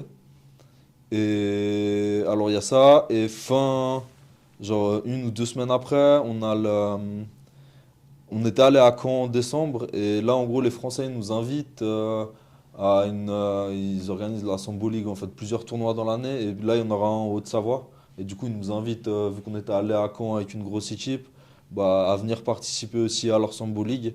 Du coup, là, on va essayer de monter une grosse équipe. À Caen, ils ont un bon club là-bas, non, de sambo. Ouais, ouais, ils ont des bons. Et puis, mais il y a aussi bah, les gens de la région parisienne qui étaient venus. Et du coup, genre, ça. Parce que moi, je vais là-bas pour donner des stages. J'ai un club affilié, moi, là-bas. Ouais, Et il y a des gars de sambo qui viennent et tout. Ils disent que c'est un bon club. Des gars du fond du JB qui ont ouais, déjà fait du sambo avant. Ils parlent souvent de ces deux clubs. ouais. Voilà. Je pense si je ne me trompe pas, c'est en France que le sambo il est super développé aussi. Il y a plein d'écoles et donc Ouais, il y a d'adhésions beaucoup. Non, ça c'est clair. Après, genre, ils ont beaucoup aussi qui viennent du judo. Ouais. En tout cas, à haut niveau, la majorité des combattants français viennent du judo avant. En tout cas, pas forcément en combat sambo, mais en sambo sportif, ils ont quasi tous fait judo avant. Je sais que c'est Hervé, vous avez organisé un stage avec Igor. Je me souviens pas son. Ivan, hein? Ivan, Ouais, Ivan pardon, Vassilchuk. Ivan, pas Vassilchuk, Igor, mais ouais, Ivan. Ben, enfin, lui aussi, il a un gros palmarès et puis champion du monde, non? ouais, ouais, mais lui aussi, c'est incroyable le tour. Enfin, faire avec lui le stage et puis pouvoir tourner au sol avec lui, parce que c'est genre un savoir technique et tout. Enfin, voilà, quoi. Après, tu te fais broyer parce qu'il est plus lourd aussi. Oui, bien sûr. Ça, c'est une chance qu'on a dans les arts martiaux. Je dis ça à chaque fois à mes élèves. Tu vois, tu prends quelqu'un qui joue au foot, loisir, quand il va faire un stage avec Cristiano Ronaldo? Jamais de sa vie. Ouais, non, Il va jouer au ballon avec. Et nous, dans le sport de combat, moi j'ai amené beaucoup de champions du monde du JB, donc le Heavy amène des stars aussi de sambo.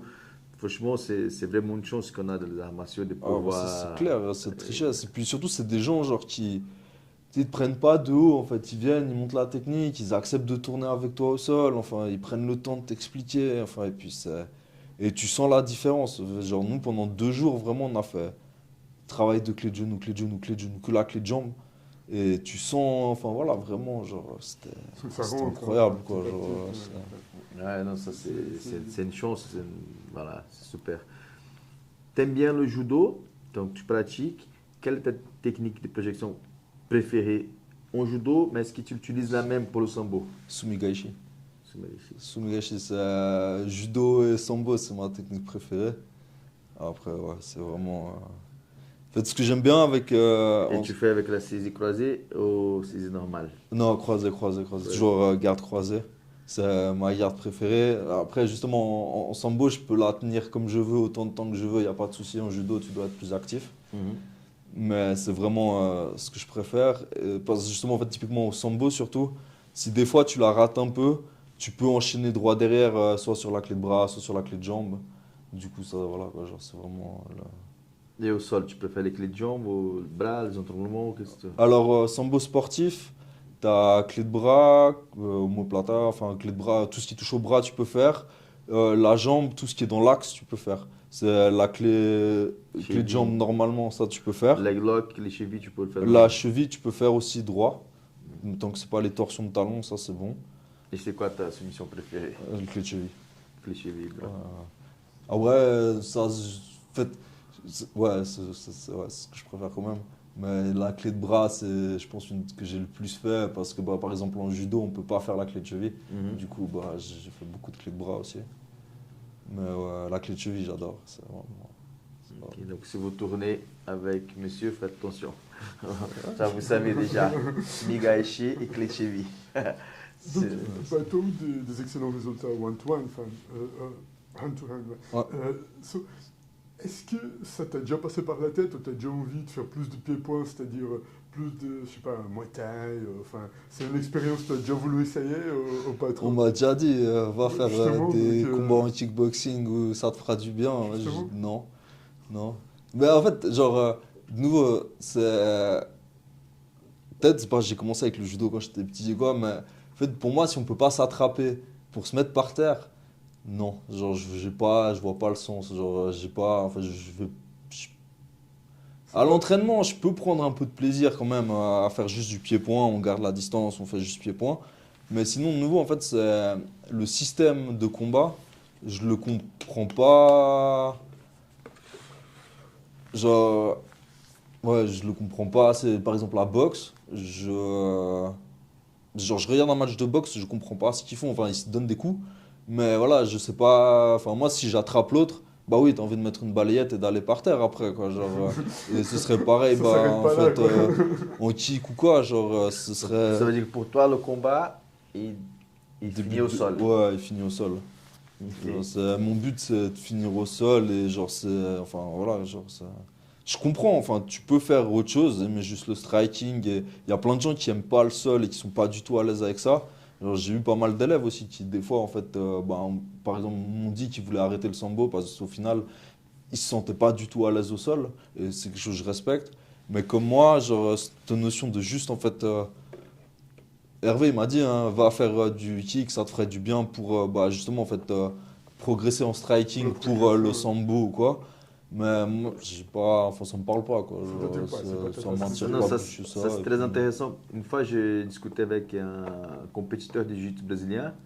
Lui, il m'avait dit une chose très, très, très intéressante. Il m'a dit, ouais, par rapport au judo. Il dit, ouais, mais je comprends pas. C'est pas le but. Si tu amènes le gars au sol et après, tu finis pas. C'est pas que tu finis pas, c'est que le règlement du judo, c'est plus, tu vois, tu peux, mais il faut que ce soit vite. Tu n'as pas ouais, beaucoup de temps de ouais. travailler. Et j'ai expliqué, et il dit, non, mais ça sert à quoi? Si tu t'amènes au sol, tu peux pas continuer, tu n'as pas de temps de travail. Tu vois?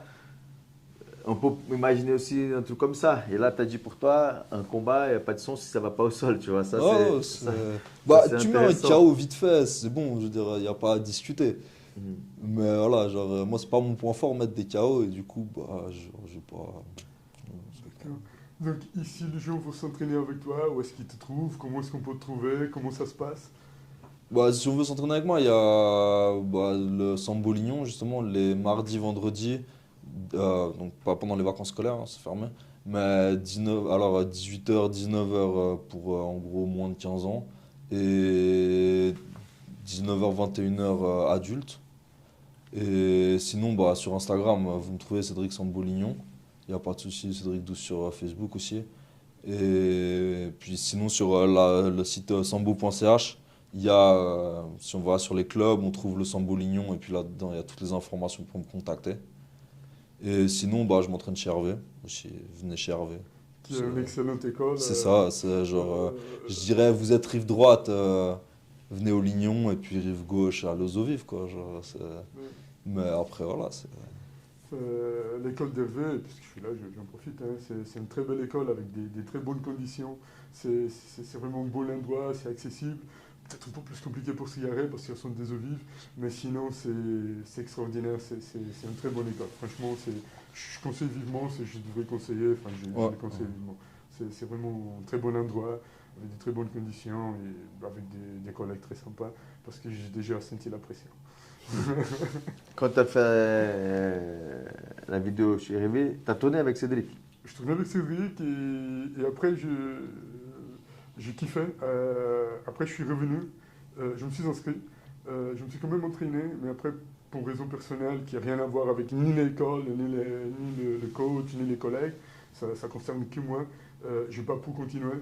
Mais c'est quelque chose que j'ai bien apprécié, c'était une très belle expérience. Et qui sait, un jour, si la vie me le permet, je serais ravi de revenir parce que c'est vraiment des bons gens. C'est très physique. Hein. Pour les gens qui ne savent pas, moi j'ai eu l'expérience et c'est vrai qu'elle est mon témoin.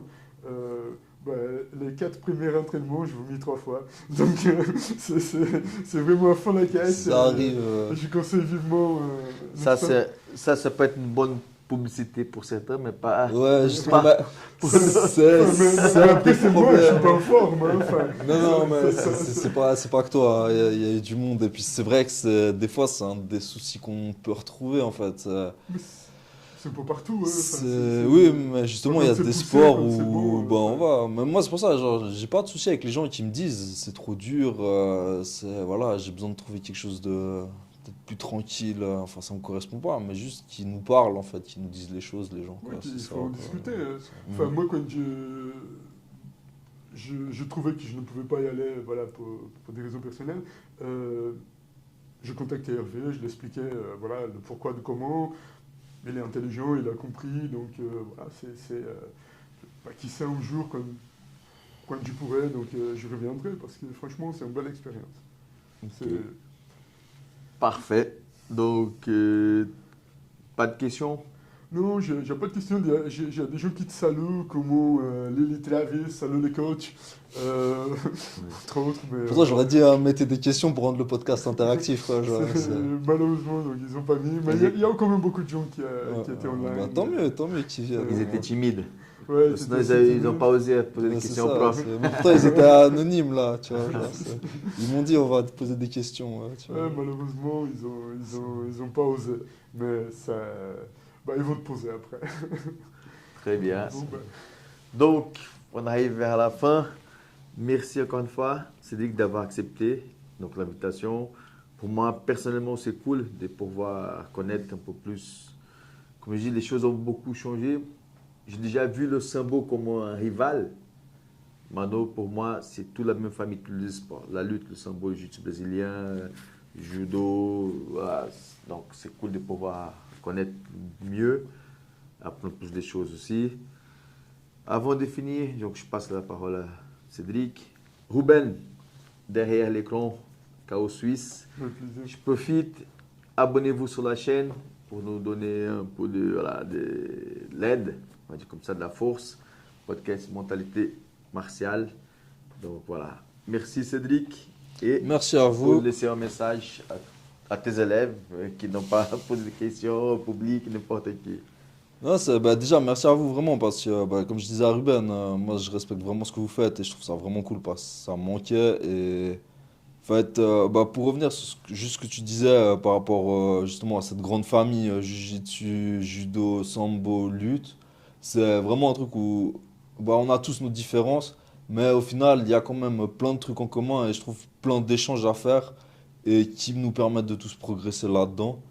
Et du coup, justement, en fait, genre, s'il y a des gens qui sont au courant, moi, je trouverais vraiment cool qu'on arrive à faire au niveau, bah, je ne vois déjà, avant de faire ailleurs, des espèces d'open mate, enfin, un tapis ouvert, où on arrive à vraiment, en fait, partager, en fait, ce truc où, bah, je sais pas s'il y a des salles accessibles ou des trucs comme ça, quoi, mais enfin, moi, je trouverais vraiment intéressant parce que pour les quelques fois où j'en ai fait, genre, c'était vraiment cool de tourner avec des gens de différents styles. Et puis, bah voilà, on commence debout, on finit au sol, on commence directement au sol. Et puis, on se met au clair sur est-ce qu'on fait des clés de torsion, est-ce qu'on fait pas ci, pas ça. Mais avec des gens intelligents, quand tu combats, il n'y a pas de risque de blessure. En tout cas, on n'a jamais eu de blessure. Pourtant, il y avait des débutants, il y avait des ceintures noires, il y a eu tout. Et justement, genre, je trouverais que ce serait vraiment cool qu'on arrive à, bah, pour toutes les personnes qui ont envie de partager ça, qu'on arrive à trouver.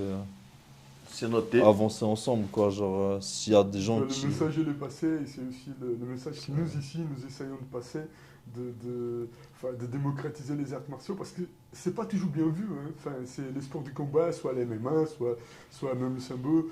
Malheureusement, la société, il y a encore une petite arthrite, enfin, il y a encore quelque chose qui. Mais je pense que ça se démocratise et que ça va de mieux en mieux. Et, bah, nous, on est là pour donner de la force au sport et le minimum au sport de combat. Bah, ça nous fait très plaisir de faire ça. On le fait, bah, encore une fois, hein, bénévolement. On a le plaisir. Voilà, après, tiens-nous informés s'il y a des événements ou autres. Comme ça, on peut venir, Ouais, on comme peut ça. filmer, on peut publier. Voilà. C'est aussi de créer cette synergie bah, autour du sport, du sport de combat. Bah, quoi qu'il soit, bah, il n'y a pas longtemps, on a fait une vidéo sur le Kinomichi. C'est très particulier, mais voilà, donc il y a des goûts pour tout et nous, nous sommes ouverts à tout. Donc merci beaucoup encore une fois, Cédric, d'être parmi nous ce soir. Ça Ouais, fait vraiment merci à vous, plaisir. et puis je ferai un effort, hein, t'inquiète. Merci Merci. Cédric. Merci Andersa. Merci, Cédric. C'est vrai. Merci, à très bientôt. Hein. À bientôt. Voilà la photo. Je sais pas qu'est-ce qui s'est passé avec mon téléphone là. Je peux pas. C'était juste